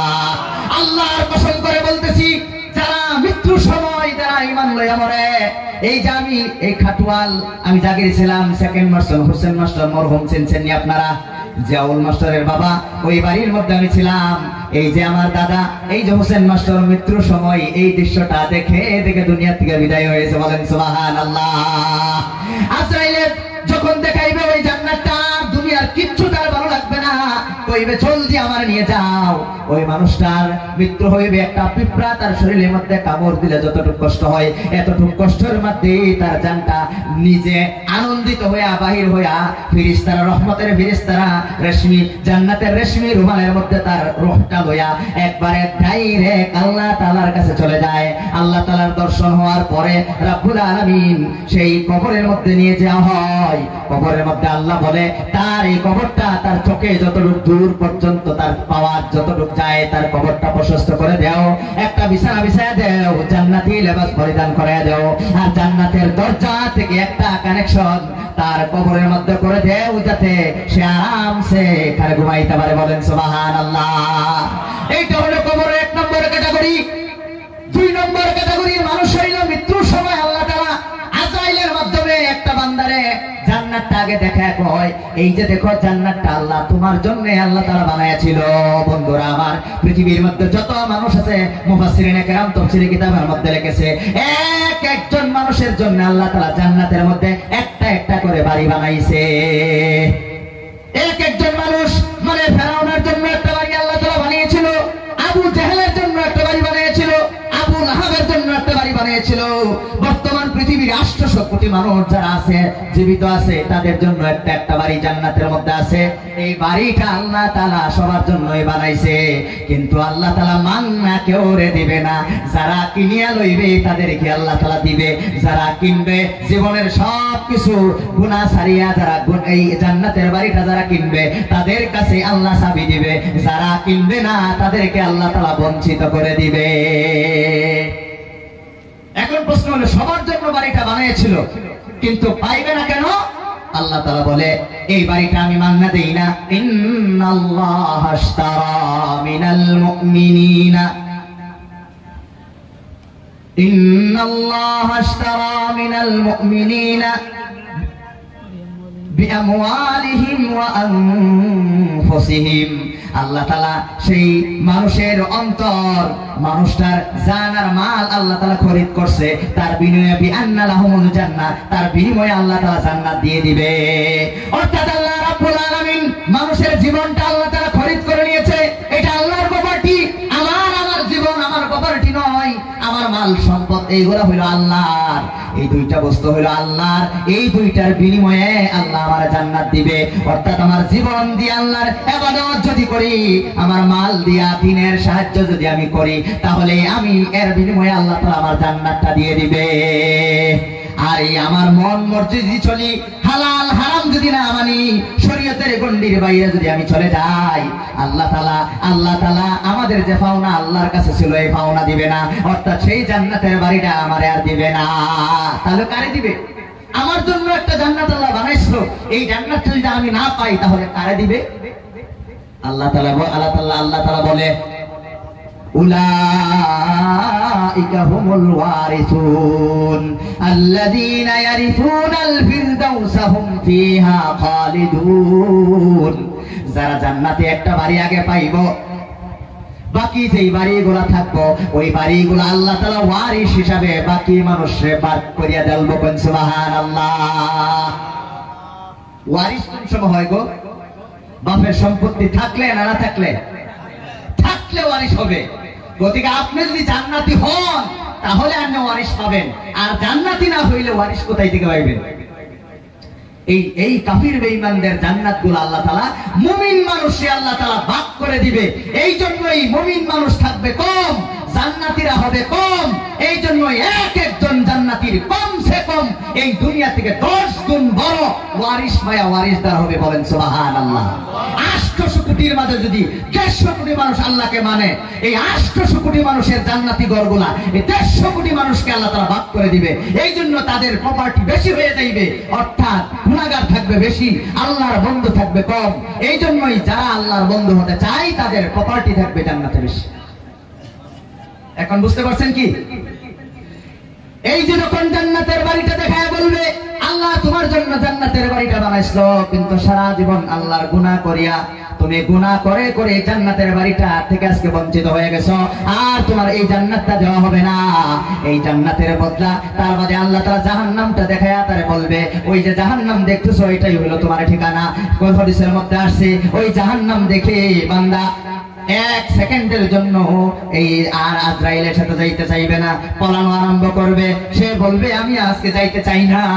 আজরাইলে তার কলিজার মধ্যে এইভাবে হাত দিয়া, হদিসের মধ্যে আসছে তার ভিতরে আজরাইলে হাত দিয়ে একবার সিরিয়া তার কলিজা পর্যন্ত সিরিয়া তার রূপটা বাহির করিয়া লয়ে যাইবে জোর জবরদস্তি। আজরাইল তার পিছে আছে মৃত্যুর ছুরি লইয়া, সময় হইলে দিবে রে তোর কলিজায় ঢুকাইয়া, সময় হইলে দিবে রে তোর কলিজায় ঢুকাইয়া। এই জন্য ভাইয়েরা আমার, আমরা জীবনেও কোনোদিন চিরকাল আমরা এই দুনিয়ার মধ্যে থাকবো না। যে কোনো মুহূর্তে আমরা দুনিয়া থেকে চলে যাইতে পারি। আমার বন্ধুরা, আজকে বাবার লাশ তুমি নিজে বহন করে কবর পর্যন্ত থয়ে এসেছ। তোমার দাদা দাদি আজকে কোথায় কোথায়, তোমার নানা নিয়ে আজকে কোথায়, তোমার কলিজার টুকরা পালিয়া তোমার যে তোমার শ্বশুর শাশুড়ি বিবাহ দিয়েছিল, তোমার স্ত্রী এখন পর্যন্ত তোমার বাড়িতে আছে, কিন্তু তোমার শ্বশুর শাশুড়ি আজকে নাই। তোমার নিজের ভাই একসাথে বড় হয়েছ, এক ভাই কবরে এক ভাই দুনিয়ায়, বোন এক লোক বড় হয়েছে। বন্ধুরা কেউ যাবেন না, দোয়া করবো আপনাদের জন্য, দোয়া করে আপনারা যাইবেন। আর আমি বেশি দীর্ঘ করতে চাইতেছি না বন্ধুরা আমার। একজন উঠলে আরেকজনের মনোবল ভেঙে যায়, আর আমি লম্বা করতে চাইতেছি না। মুসাফির মানুষ, আপনাদের জন্য দোয়া করব, দোয়া করে আপনারা যাইবেন। আমি বলতেছিলাম এখন যদি আল্লাহকে যদি আমরা মোলাকাত করতে চাই, আল্লাহ বলে তোমরা কারোর লোকে শিরিক করিও না, ভালো আমল তোমরা করো। এই জন্যই আমাদের কবরগুলা যাতে শান্তির হয়, এই শান্তির হওয়ার জন্য বন্ধুরা আমার দুনিয়া করলে কোনোদিন আমাদের এই দুনিয়া আমাদের কিচ্ছু দিবে না। এই দুনিয়া আমাদের রাখিয়া আসল উদ্দেশ্য হইল আমাদের এই দুনিয়ার মধ্যে আসল উদ্দেশ্য হইল ইবাদত যার মধ্যে থাকে না, ওই মানুষগুলা কিন্তু আল্লাহকে তাদেরকে মানুষ বলতে দেয় না। একটা উদাহরণ দেই, এই যে আজকে ওয়াজ হইতেছে, আসল উদ্দেশ্য হইল ওয়াজ। আসল উদ্দেশ্য কি? ওয়াজ। এই মাইক কি আসল উদ্দেশ্য? প্যান্ডেল কি আসল উদ্দেশ্য? স্টেজ কি আসল উদ্দেশ্য? কথা বলেন। এই যে আপনার তলে যে বিছনা বিছায়া দিচ্ছে, এটা কি আসল উদ্দেশ্য? আসল উদ্দেশ্য কি? ওয়াজ। তাহলে মাইক আনছেন কেন? লাইট লাগাইছেন কেন? প্যান্ডেল বানাইছেন কেন? স্টেজ বানাইছেন কেন? উত্তর একটাই, হুজুর আসল উদ্দেশ্য ওয়াজ। কিন্তু বাকি সবগুলা করছি কেন? মাইক আনছি কেন? ওয়াজের সুবিধার জন্য। লাইট লাগাইছি কেন? ওয়াজের সুবিধার জন্য। স্টেজ বানাইছি কেন? ওয়াজের সুবিধার জন্য। কথা বলেন ঠিক কিনা? বাকি সমস্ত কাজ করছি ওয়াজের সুবিধার জন্য। এখন যদি ওয়াজ হয় তাহলে বাকি সবগুলো আপনাদের কষ্ট কামে লাগবো। কথা বলেন ঠিক কিনা? এখন যদি আজকে মেঘ হইতো, আল্লাহ যদি মেঘ দিত, আর যদি ওয়াজ না হইতো, এই যে 1-1.5 মাসের কষ্ট সব বেকার। কথা ঠিক না? ঠিক। তোমার মাইক মেনায় আল্লাহ হয়ে থাকতো, বেটা পয়সা হইল নইলে কথা মধ্যে এমনি গেলে বেকার। কথা ঠিক না? ঠিক। এই প্যান্ডেল বানানো বেকার হয়ে যাইত যদি ওয়াজ না হইতো। যদি ওয়াজ হয়ে যায় যেমন আজকে হয়েছে, ওয়াজ যদি হয় তাহলে আপনারা যত পয়সা মাইকের মধ্যে খরচ করছেন কাজে লাগবে, তার সব আল্লাহ তাআলা দিবে। এই যে প্যান্ডেল বানানোর যত টাকা খরচ হয়েছে আল্লাহ দিবে। কথা বলেন ঠিক কিনা? স্টেজ বানানোর যত টাকা খরচ হয়েছে এই সবগুলা কিন্তু আপনার কাজে লাগবে। ওয়াজ হইলে কাজে লাগবে, ওয়াজ না হইলে বেকার। ঠিক তেমনি ভাবে বন্ধুরা আমার, আমাদের জীবনের আসল উদ্দেশ্য হলো ইবাদত। আল্লাহর বন্দেগী করা হইল আসল।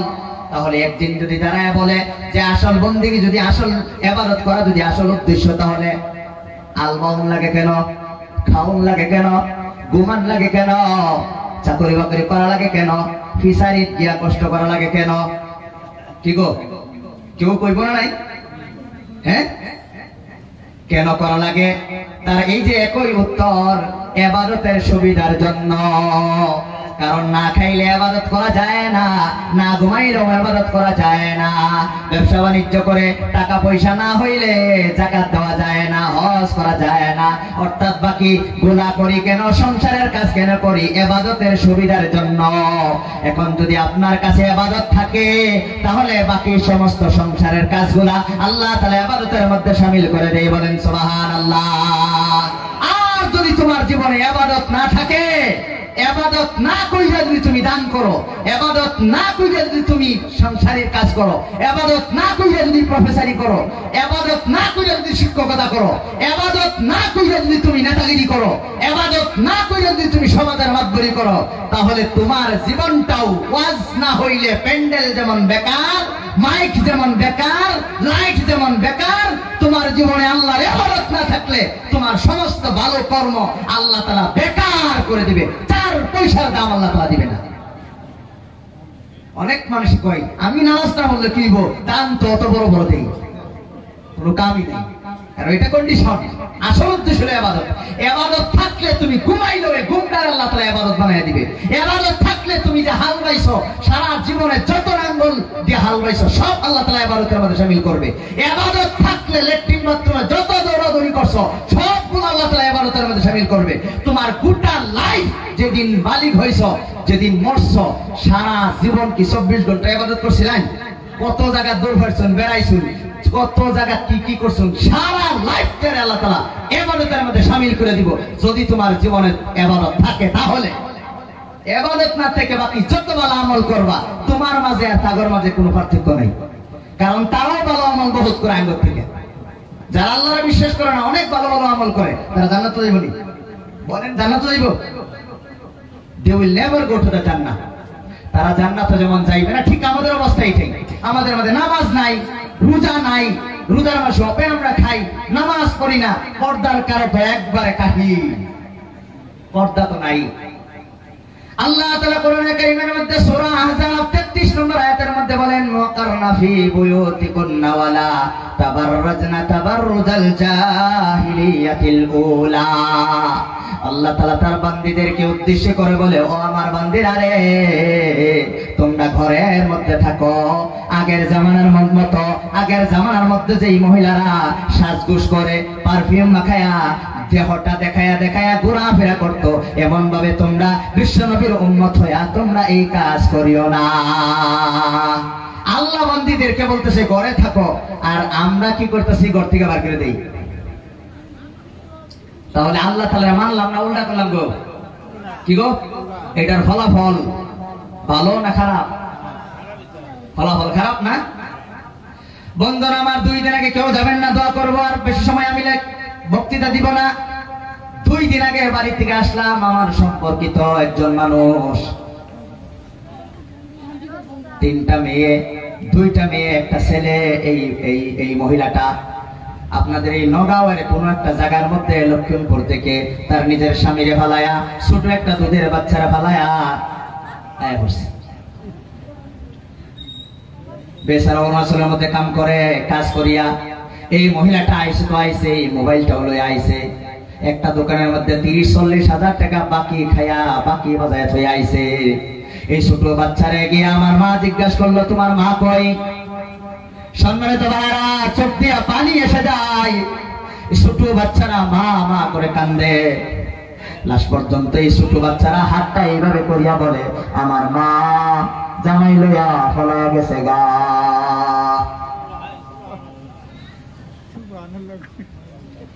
এমন অবস্থা হয়েছে বন্ধুরা আমার, কি জন্যে? একটা সংসার সারা জীবনের তছনছ করে দিয়েছে, স্বামীর সারা জীবনের সব বরবাদ করে দিয়েছে। 3টা ছোট ছোট বাচ্চা বাবা লয়ে কাঁদতেছে। এই মহিলাটাই নগাঁওয়ের কোন এক জায়গার মধ্যে আছে। এই ছোট বাচ্চারা রাত্রে কান্দে, মা মা করে কান্দে। যেই মা আমাদেরকে আদর করেছে, যেই মার দুধ খেয়ে আমরা বড় হয়েছি, ওই মা আজকে ছেলে মেয়েকে মহব্বত করে না। কি কারণে বন্ধুরা আমার? এইটা হলো একমাত্র, এটা হলো সমস্যা, হইল বেপর্দা। আজকে বেপর্দা করে করে স্বামী চান্স দিয়েছে, স্বামী বড় মোবাইল কিনে দিয়েছে।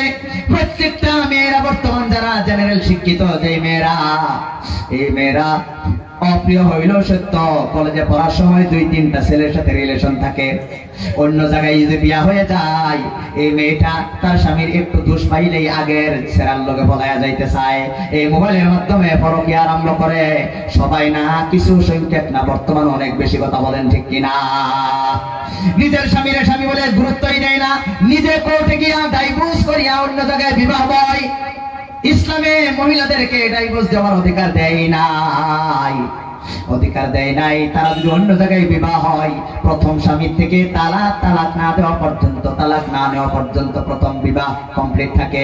বাকি যে অন্য জায়গায় বিবাহ হয়, এই বিবাহ সারা দিন রাত 24 ঘন্টায় জিনার গুনাহ হবে। এটা বিয়া হবে না। যেই মাওলানা সাহেব যারা বিয়া পড়াবে তারাও গুনাহগার হবে। এই জন্য সম্মানিত ভাইয়েরা আমার, বর্তমান আপনাদেরকে 2টা পাও ধরে অনুরোধ করে যাই, আমাদের মেয়েরা আমাদের সম্পদ। তারা যদি ভালো হয়, মা ভালো তার জি, বাপ ভালো তার বেটা ভালো রে, মা ভালো তার জি, গাই ভালো তার দুধ ভালো রে, দুধ ভালো তার ঘি। বাপ ভালো হইলে বেটা ভালো হইবে, মা ভালো হইলে তার জি ভালো হইবে। এই সমস্ত আমাদের এই অঞ্চলের মেয়েরা একদিন মা হবে। এই মেয়েরা যদি নষ্ট হয়ে যায়, তাদেরকে যদি আপনারা তাদেরকে যদি হেফাজত না করেন, তাদেরকে যদি আপনারা সংশোধন না করেন, তাহলে ভবিষ্যৎ অন্ধকার।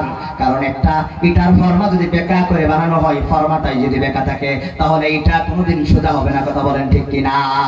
আমাদের মা যদি নষ্ট হয়ে যায়, তাহলে মার আল্লাহর নবীগণের পয়দা হয়েছে, মার গর্তে আল্লাহর ওলিদের পয়দা হয়েছে, মার গর্ভ থেকে এই দুনিয়ার সমস্ত ভালো ভালো মানুষের জন্ম হয়েছে।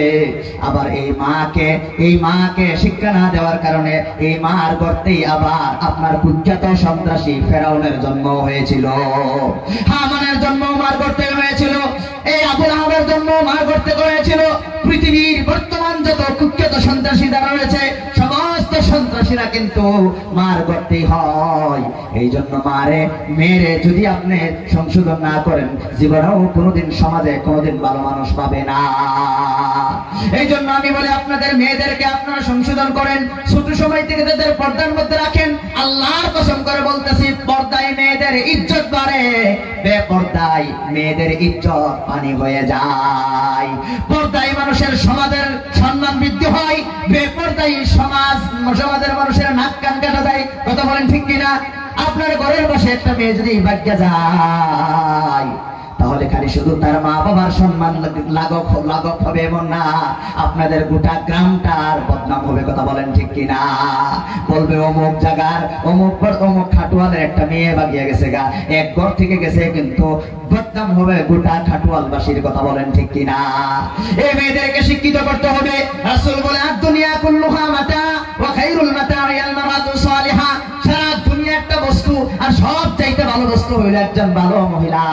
ভালো মহিলা লেখাপড়া করে হয় না মূর্খ হইয়া ভালো মহিলা হয়? বলেন। আল্লাহ রাসূল যে বলছে সবচেয়ে ভালো মানুষ হইল একজন মহিলা, তাহলে বোঝা গেল রাসূলও বলে তোমাদের মেয়েদেরকে শিক্ষিত করো। রাসূল যে শিক্ষিত করার জন্য জোর দিয়েছে নিজের বিবি একমাত্র কুমারী বউ মা আয়েশা রাদিয়াল্লাহু তাআলা আনহা দিয়ে দেখায় দিয়েছে কিভাবে লেখাপড়া করতে হয়।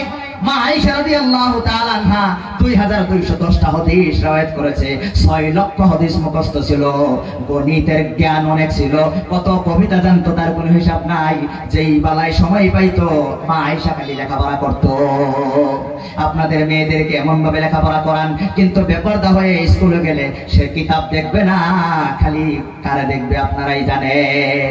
বর্তমান 2 দিন আগে আমি মরিগাঁও যাইতেছিলাম, আজ ক্লাস 8, 9 এর 7 এর স্টুডেন্ট মেয়েরা গরু ছাগল বাজার নিতে ভালো দিবা হাজুর জালয় জানা কি গো একলো করে জানা।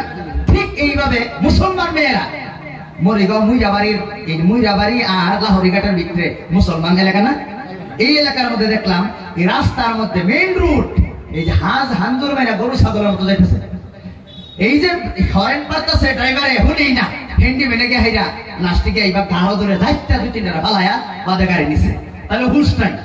মোবাইল নিলাম মালমা মোবাইল আতো এটা গিয়া এটা 10 বছর বাদে একটা তো কামে লাগতো না ব্যক্তি সমাজের আবর্জনা হইব। যে চিনলে হাবরা করবার লাগে মা বাপে কি হইব, সমাজের আবর্জনা হইব।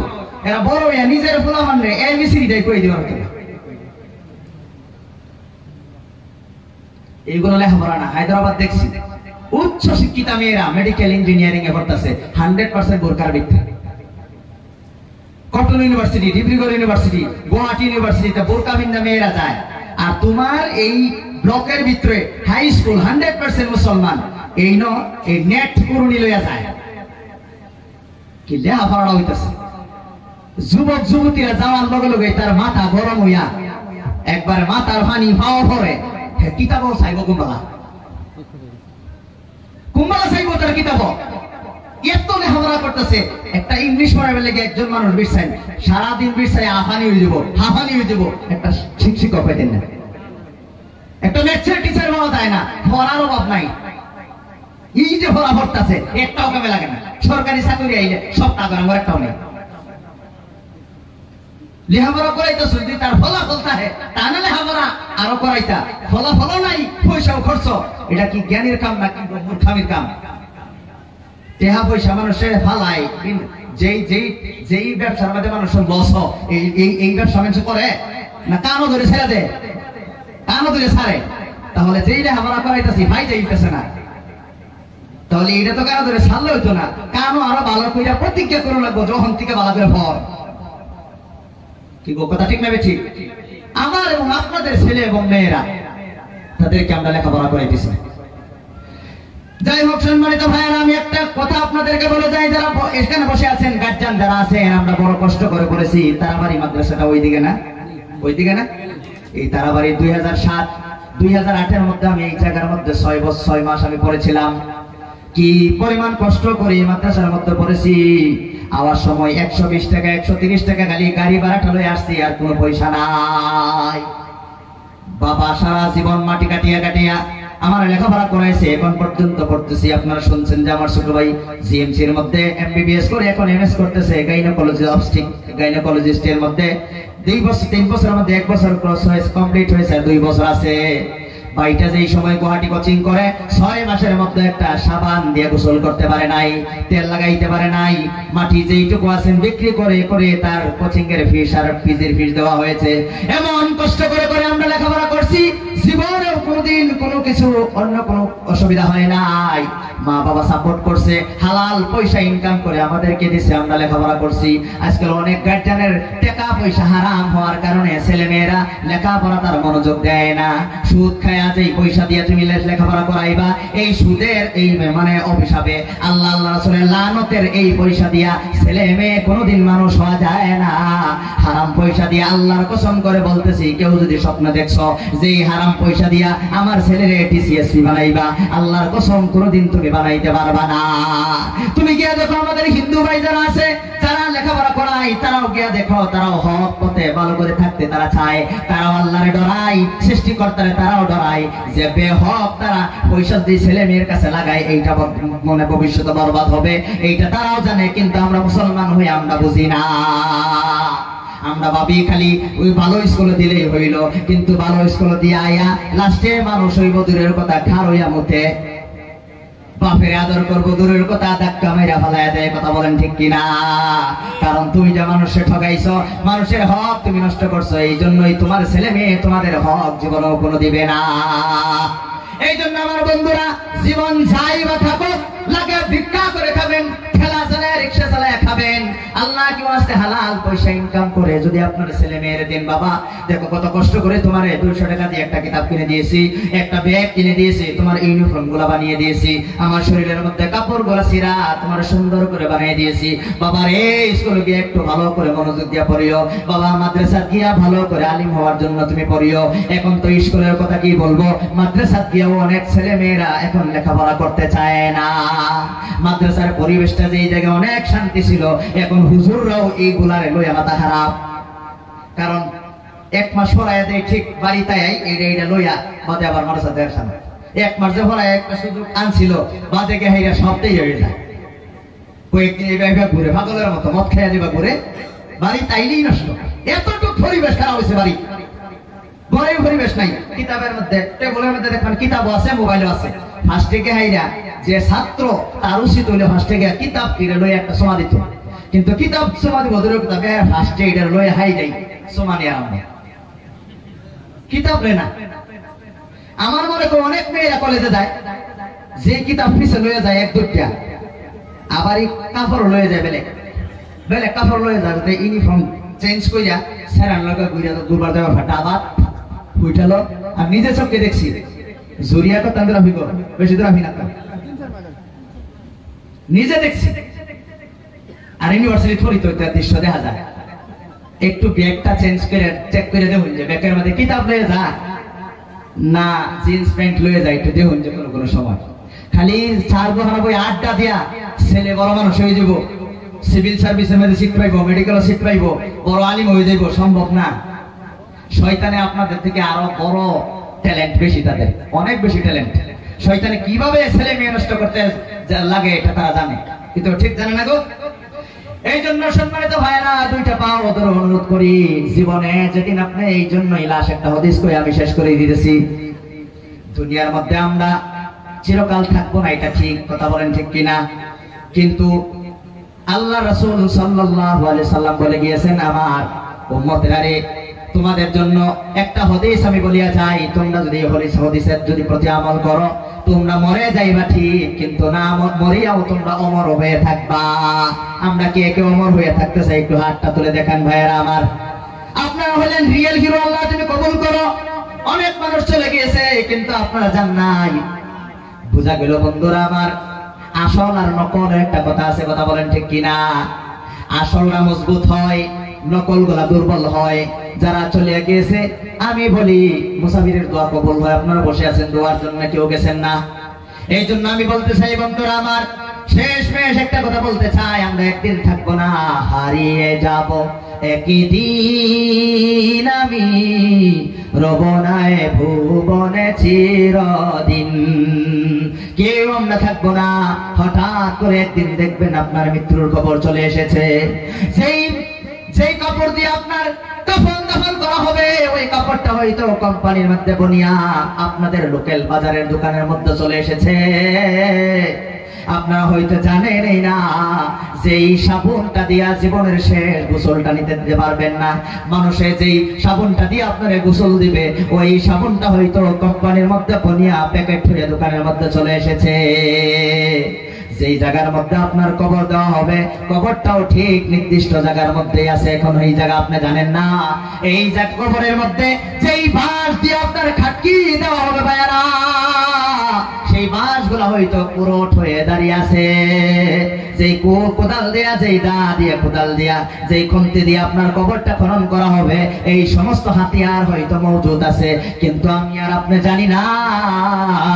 হঠাৎ করে আজরাইল কোনো ইনফরমেশন দেওয়া ছাড়াই আপনার সম্মুখে হাজির হয়ে যাইবে। আমরা সবাই মরে যাইব।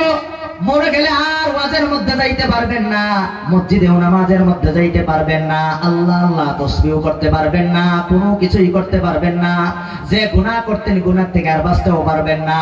তওবা না করেই যদি আজরাইল সামনে এসে যায়, তওবা করার সুযোগও মিলবে না। এমন অবস্থায় যদি মরে যান, আখিরাতে নিশ্চিত ক্ষতি ছাড়া আর কিছুই নয়, ক্ষতি ছাড়া কিছুই থাকবে না।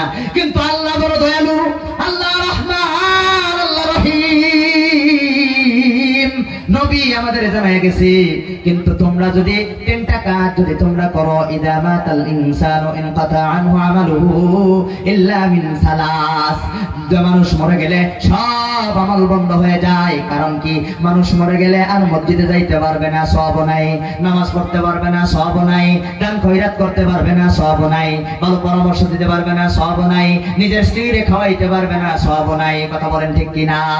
কিন্তু আল্লাহর রাসূল বলে, কিন্তু তোমরা মরে গেলেও কম সওয়াব লয়াও যদি মরে যাও, কিন্তু জীবনে তিনটা কাজের যে কোনো একটা কাজ যদি বা তিনটা কাজ যদি করে যাও, তাহলে আমি আল্লাহ রাসূল হয়ে তোমাদেরকে ঘোষণা দিতেছি, তোমরা যে আমলগুলা করে গেছো, ওই আমলগুলা আল্লাহ বাড়াইতে বাড়াইতে বাড়াইতে বাড়াইতে এমন একটা স্তরে রাখবে, যেই দিন তোমার আমলনামার মধ্যে তোমার সওয়াব আর গুনাহ মাপা হবে। ওই দিন আল্লাহর মেহেরবানিতে তোমার সওয়াবের পাল্লাটা ভারী হয়ে যাইবে। বলেন সুবহানাল্লাহ। মরার সময় ধরেন 100 মার্কের মধ্যে 20 মার্ক নেকি করেছিল আর 80টা গুনাহ করেছিল, গুনাহ করে মরে যায়।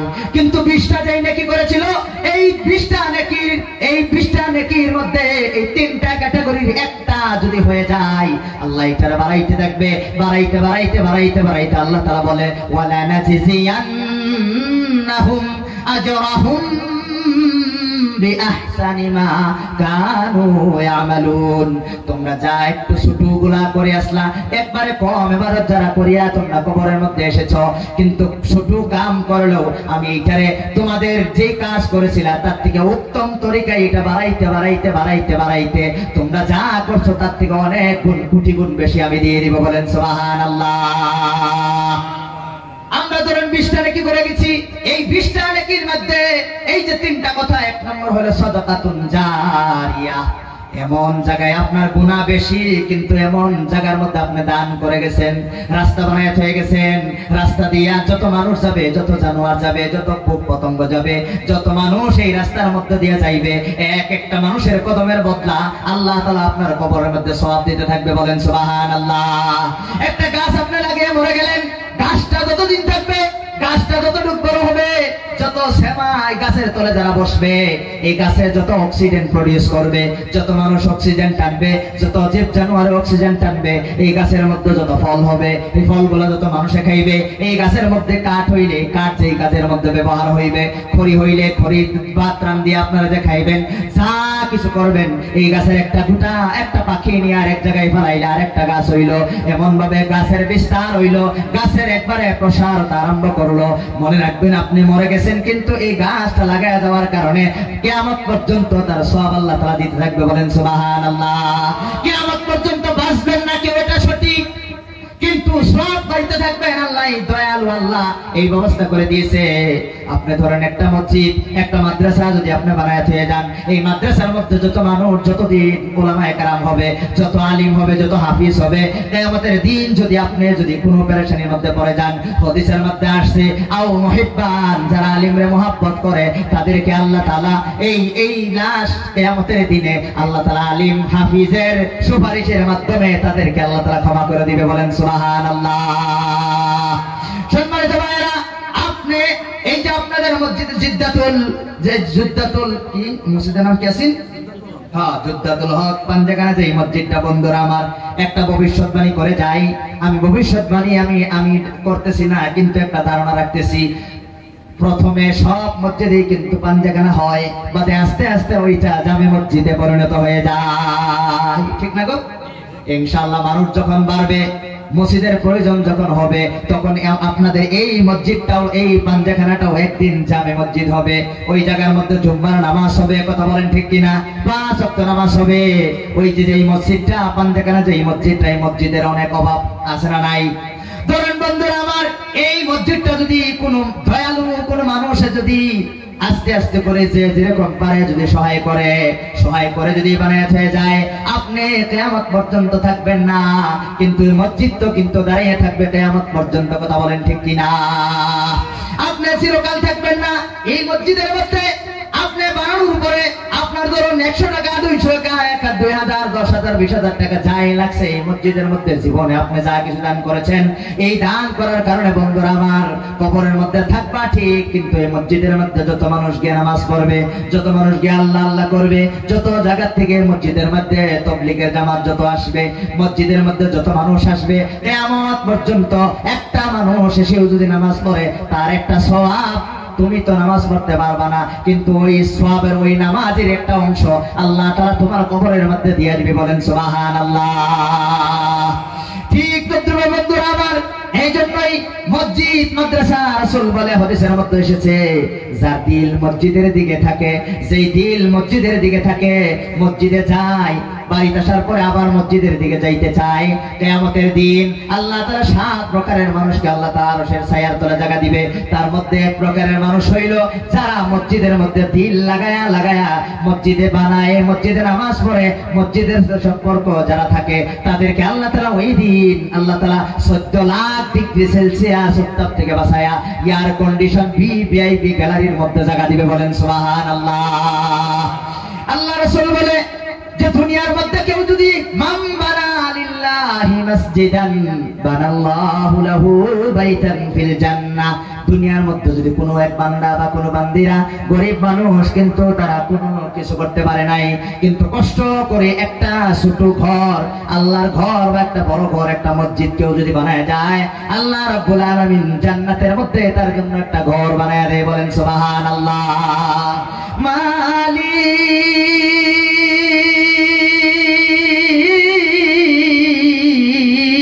তুমি জান্নাতে আমায় তোমার পাশে একটি ঘর বানিয়ে দিও, একটি ঘর বানিয়ে দিও।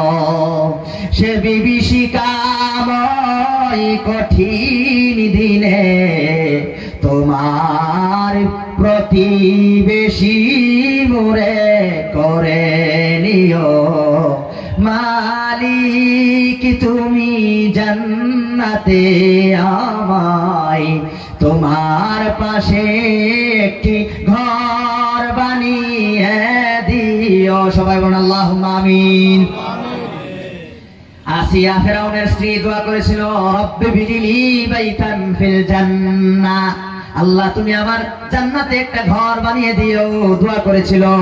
কিন্তু নবী বলে, যারা দুনিয়ার মধ্যে আল্লাহর ঘর বানায়, আল্লাহ তাদের জন্য বিনা অ্যাপ্লিকেশনে একটা ঘর আল্লাহ তাআলা স্পেশালি বানায় দিবে। বলেন সুবহানাল্লাহ। দুনিয়ার মধ্যে আল্লাহর মসজিদ বানিয়েছিলেন মাটির ইটা দিয়া, সিমেন্ট দিয়া, কমজোর একদম কম দামি ম্যাটেরিয়াল দিয়ে আপনি বানিয়েছিলেন। কিন্তু জান্নাতের যেই ঘরটা আপনার দিবে, মুফাসসিরিনে কেরাম তাফসীরের কিতাবের মধ্যে এই হাদিসের মুহাদ্দিসগণ এই ব্যাখ্যার মধ্যে লিখেছে যে জান্নাতের একটা ইটা হবে স্বর্ণের, আর একটা ইটা হবে রূপার, তার মধ্যে সিমেন্টের কাজ করবে মিশকে আম্বরের সুঘ্রাণ। বলেন সুবহানাল্লাহ। মিশকে আম্বরের সিমেন্ট বানিয়ে একটা রূপা আর একটা স্বর্ণ দিয়া জয়েন্ট লাগায়া আল্লাহ তাআলা ঘর বানাইবে। ওই ঘরের প্রত্যেকটা ইটার কোণা থেকে সুগন্ধি বাহির হয়ে আসবে। বলেন সুবহানাল্লাহ। যেই ঘর জীবনে কোনদিন মা ইনদাল্লাহি মা ইনদাকুম মা ইনদাকুম, তোমাদের মধ্যে যা আছে ইয়ানফাদ, সব ধ্বংস হয়ে যাইবে, কিছুই থাকবে না। ওয়া মা ইনদাল্লাহি বাক, আল্লাহ তাআলার কাছে যা আছে সবগুলা চিরকাল চিরস্থায়ী ভাবে থাকবে। কথা বলেন ঠিক কিনা? এই জন্য সম্মানিত ভাইরা, এই যে আপনাদের মসজিদটা আছে, পাঞ্জাগান আছে, ভাই আমরা দুনিয়া থেকে চলে যাইব, আর আমরা থাকতে পারবো না। রাসূল বলে সদকায়ে জারিয়া যারা করবে তারা তাদের আমল কোনোদিন বন্ধ হবে না। এই জন্য 2 নম্বর হইল ওয়ালাদিন সালিহ ইয়াদউ লাহু, নেক সন্তান যদি বানায়াত হয়ে যান, এই সন্তান যদি আপনার জন্য দোয়া করে, আপনি মরে গেলেও তারা কিন্তু কি করবে? সব পাইতে থাকবে। এই জন্য ভালো মেয়েদেরকে দিনদারি মেয়ে বিয়ে করতে হয়। বিয়ে করার মাধ্যমে যে সংসার হয়, আপনি মরে গেলেও এই সংসারের কারণে যদি আপনার খানদানে একজন আলিম যদি হয়, একজন আলিম ধরেন 100 খানদান পরে যদি একজন আলিম হয়, তার বদৌলতে এই সমস্ত খানদানকে আল্লাহ তাআলা ক্ষমা করে দিবে। বলেন সুবহানাল্লাহ। এই জন্য সম্মানিত ভাইয়েরা, আলিম ওলামারা মরে গেলেও তারা কবরের মধ্যে সব পাইতে থাকবে। কারণ যত আমল তারা করেছে, যত ছাত্রদেরকে পড়াইছে, যত মানুষদেরকে ইসলামের শিক্ষা দিয়েছে, ইখলাসের সহিত যারা শিক্ষা দিয়েছে, আলিম মরে গেলেও তারা যে আমল করবে, আপনারা শুনে যদি আমল করেন, আমি যদি মরে যাই তাহলে আমি কিন্তু কবরের মধ্যে শুয়ে শুয়ে সব পাবো। সম্মানিত ভাইয়েরা, 3 নম্বর হইল এমন ইলম গ্রহণ যদি করেন যে ইলম আপনাদের জন্য ফায়দা আসবে। এই ফায়দার ইলম যদি গ্রহণ করেন, আল্লাহ তাবারক তাআলা তাকে আল্লাহ তাআলা দিতে থাকবে। বন্ধুরা আমার, আর কষ্ট আমি আপনাদেরকে দিতে চাইতেছি না। আমরা যদি কবরের মধ্যে যাই, সমস্ত কিছুই পরে থাকবে। বন্ধুরা আমার, এই যে কবরটা আপনাদের আছে, কার কার মা নাই গো? কার কার মা নাই? একটু হাতটা উঠে। মা বাপ নাই কার? আল্লাহ গো, প্রায় 30-40% এখানে মানুষ থাকার, আর 40% মানুষের মা বাবা নাই। ও বাবারা, আজকে আপনারা মা বাবা হয়েছেন, কত কষ্ট ছেলে মেয়েদের জন্য করেন। এখন ভালো করে বুঝে আসে মা বাবা কত কষ্ট করেছিল। কথা বলেন ঠিক কিনা? সম্মানিত ভাইয়েরা, ছোট সময় যখন আপনি ছিলেন, আপনার মা কি করতো আপনার জন্য? আপনার বাবা কি করতো? আপনার সুখে শান্তির মধ্যে রাখার জন্য আপনার বাবা কত নামাজ নাদানি ছেড়ে দিয়েছিল, কত গুনাহ হয়তো করে দিয়েছিল, কত মিছা কথা হয়তো কথা বলে দিয়েছিল আপনাকে সুখে রাখার জন্য। সারাদিন গোরছানিয়া বিদেশে কাজ করে করে আপনার বড় করেছিল। সেই বাবা আজকে কবরে। যেই মা আপনার জন্য সারা জীবন কষ্ট করছে, সেই মা আজকে আপনার মাঝে নাই। অনেক আশা করেন মা যদি থাকতো আমি মারে লইয়া ঘুরতাম, মারে কিছু খাওয়াইতাম, এইটা আপনার হয় নাই। নিজের দাদা দাদি দুনিয়া থেকে চলে গিয়েছে, নানা নানি দুনিয়া থেকে চলে গিয়েছে, কেউ নাই। বন্ধুরা আমার, তারা কষ্ট করে যে সম্পদ আপনাদেরকে দিয়ে গিয়েছে, ওই সম্পদ থেকে যদি আপনারা তাদেরকে যদি কিছু দিতে চান তাহলে দিতে পারবেন। আর যদি দিয়ে দেন তাহলে আল্লাহ আপনাদেরকে নেককার বলে ঘোষণা করে আল্লাহ কোরআনে বলেন, লান তানালুল বিররা হাত্তা তুনফিকু মিম্মা তুহিব্বুন। আল্লাহ রাব্বুল আলামিন বলেন, তোমরা তোমাদের মহব্বতের জিনিস যতক্ষণ পর্যন্ত আল্লাহর রাস্তায় দান না করবা, ততদিন পর্যন্ত তোমরা কোনোদিন নেককার হতে পারবা না। আবু বকর রাদিয়াল্লাহু তাআলা আনহু বড় ব্যবসায়ী ছিল। ওনার ব্যবসার মধ্যে যত প্রফিট হয়েছিল, সমস্ত কিছু বন্ধুরা আমার দিনের জন্য দান করে দিয়েছিলেন। লাস্টে 500 দিরহাম নবীজির হাতে দিয়েছিলেন। ইয়া রাসূলুল্লাহ, এই যে আপনাকে এইগুলো আমার সব দিয়ে দিয়েছি, আপনি যেই জায়গায় লাগে ওই জায়গার মধ্যে আপনি খরচ করেন।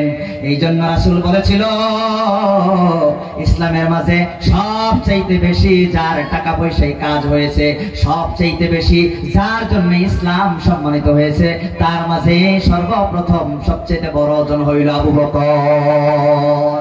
কারণ আবু বকরের পয়সা দিয়ে এই নবীজি মদিনার মধ্যে গিয়া এই মসজিদে নববী খরিদ করেছিল।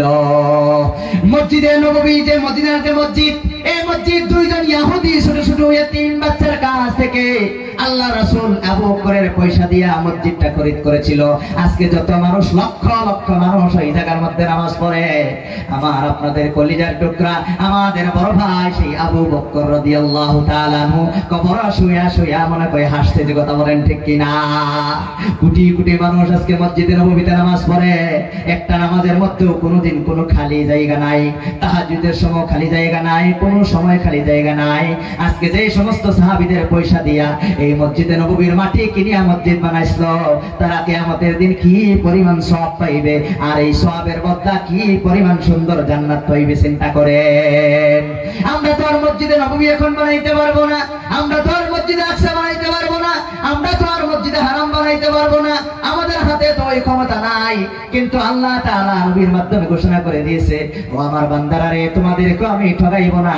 তোমরা যদি তোমাদের গ্রামের মধ্যে, তোমাদের এলাকার মধ্যে যেই মসজিদটা আছে, ওই মসজিদটার মধ্যে তোমরা যদি সহায় করে যদি এই মসজিদটা তোমরা বানায় নেও, আমি আল্লাহ তোমাদের জন্য জান্নাতের মধ্যে একটা ঘর বানায়া আমি সম্মান দিয়া তোমাদেরকে ঘরের আলোহিয়ার মেহমান বানাইব। সুবহানাল্লাহ। আমরা দুনিয়ার মধ্যে থাকলে একটা ঘর লাগে, ঘর না হইলে আমরা থাকতে পারি না। একটা ঘর থাকলে আমার সম্মান বাড়ে, মানুষের বলতে পারি আমি কষ্ট করে এই ঘরটা বানাইছি, একটা আত্মগৌরব আমার আসে। বন্ধুরা আমার, মরার পরে আমি থাকবো কই? কবরের মাটির মধ্যে থাকবো। মাটির বাড়ি, মাটির ঘর, মাটির হবে বিছানা, একা একা থাকবা তুমি, সঙ্গে কেহ যাইবে না। কবরের প্রথম রাত্রিটা একটা ধ্যান করেন, মনোযোগ দেন ভাইয়েরা আমার। কবরের প্রথম রাত্রিটা আপনার কেমন ভাবে যাইবে? সারাদিন সকালে আপনি মৃত্যুবরণ করলেন, ধরেন আপনার জানাজা হইল আসরের সময়। আসরের সময় বন্ধুরা আমার, আপনার লাশটা আপনার আত্মীয় স্বজনরা কবরের মধ্যে নিয়ে আপনারা থয়ে আইলো।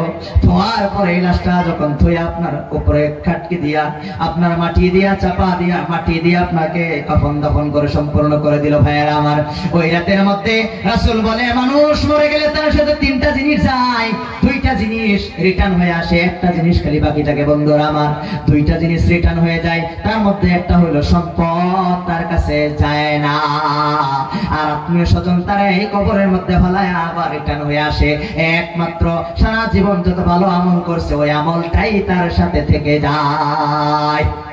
যেই ছেলের জন্য আপনি পাগল, যেই স্ত্রীকে সুখী রাখার জন্য আপনি পাগল, বাবা তুমি মনে দেখো ওই স্ত্রী কবর পর্যন্ত তোমার সাথে আর যাইবে না, কবর পর্যন্ত যাইবে না। আফসোস করবে কয়েকদিন, আফসোস করবে 1 মাস 2 মাস 3 মাস বছর 6 মাস, তার বাদে আস্তে আস্তে তোমার ভুলে যাইবে। তুমি একলা একলা পরে থাকবে, কেউ তোমার কথা মনে পড়বে না, মনে করবে না। তোমার দাদার কথা চিন্তা করে দেখো, তুমি দাদার কথা কতদিন মনে করো? তোমার দাদির কথা চিন্তা করে দেখো, তোমার দাদির কথা কয়দিন তুমি মনে করো?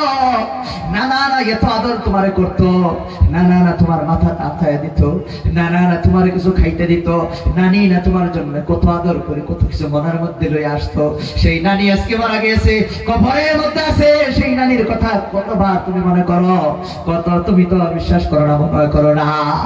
অনেক সময় তোমার স্ত্রী দুনিয়া থেকে তোমার ফালায়া চলে গিয়েছে, তোমার স্ত্রী তোমার জন্য কতই না কষ্ট করতো, তোমার জন্য 3 বেলা রান দিয়ে তোমার খাওয়াইতো, তোমার ছেলে মেয়েরে বড় করেছিল, তুমি তোমার কষ্টই তোমার সহযোগিতা করেছিল। তোমার আগে তোমার স্ত্রী খায় নাই, এই স্ত্রী আজকে কবরে, তোমার স্ত্রীর কথা আর কতদিন তুমি মনে করো? এমনটাই তোমার সাথে হবে, এমনটাই তোমার সাথে হবে। এমন ভাবেই তুমি একদিন মারা যাইবা, তোমার কেউ কাপন দাফন করে তোমার কবরের মধ্যে থুয়ে দিবে। হয় 1-2 জন মনে করবে, মা বাবা থাকলে তারা মনে করতে থাকবে, তারা কোনোদিন বলবে না। কিন্তু মা বাবা ছাড়া নিজের ভাইও একদিন না একদিন তোমার ভুলে যাইবে, তোমার বোনও একদিন না একদিন ভুলে যাইবে, তোমার তোমার স্ত্রীও তোমাকে বলে যাইবে, তোমার ছেলে মেয়েও তোমাকে আস্তে আস্তে তোমার মহব্বতটা কমতে থাকবে। তার মধ্যে তোমার সারা জীবন কিয়ামতের আগ পর্যন্ত কবরের মধ্যে একলা, জান্নাতের মধ্যে কিয়ামতের দিনও তোমার একলা থাকতে হবে বন্ধুরা আমার। এই জন্যই আমরা জীবনে কিছু করে যাই। আপনাদের সম্মুখে আমি আপনাদের এই যে পাঞ্জাগানা মসজিদটা, আপনাদের পাঞ্জাগানা মসজিদটার উন্নতির জন্য বিভিন্ন ধরনের অসুবিধা রয়েছে, হয়তো অনেক কিছু অসুবিধা রয়েছে, আমি মসজিদটা দেখি নাই, কিন্তু কি কি অসুবিধা আছে গো ভাইরা আমার? ঘরটা এখন পর্যন্ত বানাই নাই। আমরা ইনশাআল্লাহ আপনাদের কাছে একটা অনুরোধ করি বন্ধুরা আমার, যার মা নাই, বাবা নাই, দাদা নাই, দাদি নাই, নিজের শ্বশুরের কথা মনে করেন, নিজের কলিজার টুকরা মেয়েটাকে বড় করে আপনাকে আপনার কাছে শাদী দিয়েছিল, নিজের শ্বশুর আপনার কত খবর লইতো, আজকে সেই শ্বশুরে একটা খবর লইতে পারে না। যে কলিজার টুকরা এই সন্তান সেই মেয়েকে আপনার কাছে দিয়েছিল। আমি আপনাদের কাছে একটা কথা বলতে চাই বন্ধুরা আমার, এই যে পাঞ্জাখানা মসজিদটার নতুন ঘর বানাইবে এই কাজের জন্য একটা বাবা আপনি দাঁড়ায় একটা ঘোষণা দেন, একটা ঘোষণা দেন বন্ধুরা আমার। একজন মানুষকে আমি দেখতে চাই, মানুষ কম হইলো, একজন বাবা, একজন যুবককে, একজন মুরব্বীকে আমি দেখতে চাই, হুজুর এই পাঞ্জাখানা মসজিদটার জন্য আমি আমার জীবনের কষ্ট অর্জিত, আমি এই ঘরটা বানানোর জন্য আল্লাহ যাতে আমার জান্নাতে একটা ঘর বানায় দেয়, জানি না কোন দিন আমি মারা যাই, এই ঘরটা বানানোর জন্য আমি 10,000 টাকা এই ঘরের জন্য আমি দান করব। ভাই একটা মানুষ খারাপ একটু আমাকে বলেন, হুজুর আমি ইনশাআল্লাহ 10,000 টাকা আমি দিব, এই ঘরটা যাতে হয় জীবন ভর আমি সব পাইতে থাকবো, নতুন করে ঘর বনবে, যতদিন ঘর থাকবে ততদিন আপনি তার সব পাইতে থাকবেন। যে ভাই ঘরের ছাদ ঢালাই করা হবে, এই ছাদ ঢালাই করার জন্য সর্বপ্রথম আমি ভাই 10,000 টাকা একজন মানুষ দাঁড়ায় বলেন যে হুজুর ইনশাআল্লাহ আমি আস্তে আস্তে 10,000 টাকা দিয়ে দিব। ভাই একজন মানুষ আছেন কি? আমি আর দেরি করবো না, দোয়া করে দেবো ইনশাআল্লাহ। এটাই লাশ, আপনারা যা দিবেন আপনার ঘর হবে, আপনাদের ঘর হবে। গতিকে এই মসজিদ থেকে আপনাদের ছেলে মেয়েকে ওলামায়ে কেরামে পড়াবে, লেখাপড়া করাইবে, সওয়াব, খালি সওয়াবের একটা ফ্যাক্টরি হইল মসজিদ। এই মসজিদ থেকে সমস্ত ধরনের সওয়াব আপনার আমলনামায় ট্রান্সফার করবে আল্লাহ তাআলা। একজন ভাই আছেন কি হুজুর ইনশাআল্লাহ আমি 10,000 টাকা ইনশাআল্লাহ দিব? ভাই জি, একজন মানুষ সাহস করে দাঁড়িয়েছেন যে হুজুর ইনশাআল্লাহ আমি দেব ইনশাআল্লাহ 10,000 টাকা ইনশাআল্লাহ। আমি শুনছি আপনাদের এলাকা গরিব এলাকা, কিন্তু তার বাদেও আল্লাহ তাআলা কোরআনে মধ্যে বলেন ওয়ায়ামহাকুল্লাহু রিবা ওয়া ইউরবিস সাদাকাত। আল্লাহ তাআলা সুদটারে নিষিদ্ধ করে দেয়। যারা সুদে টাকা পয়সা বাড়ায় এদের পয়সা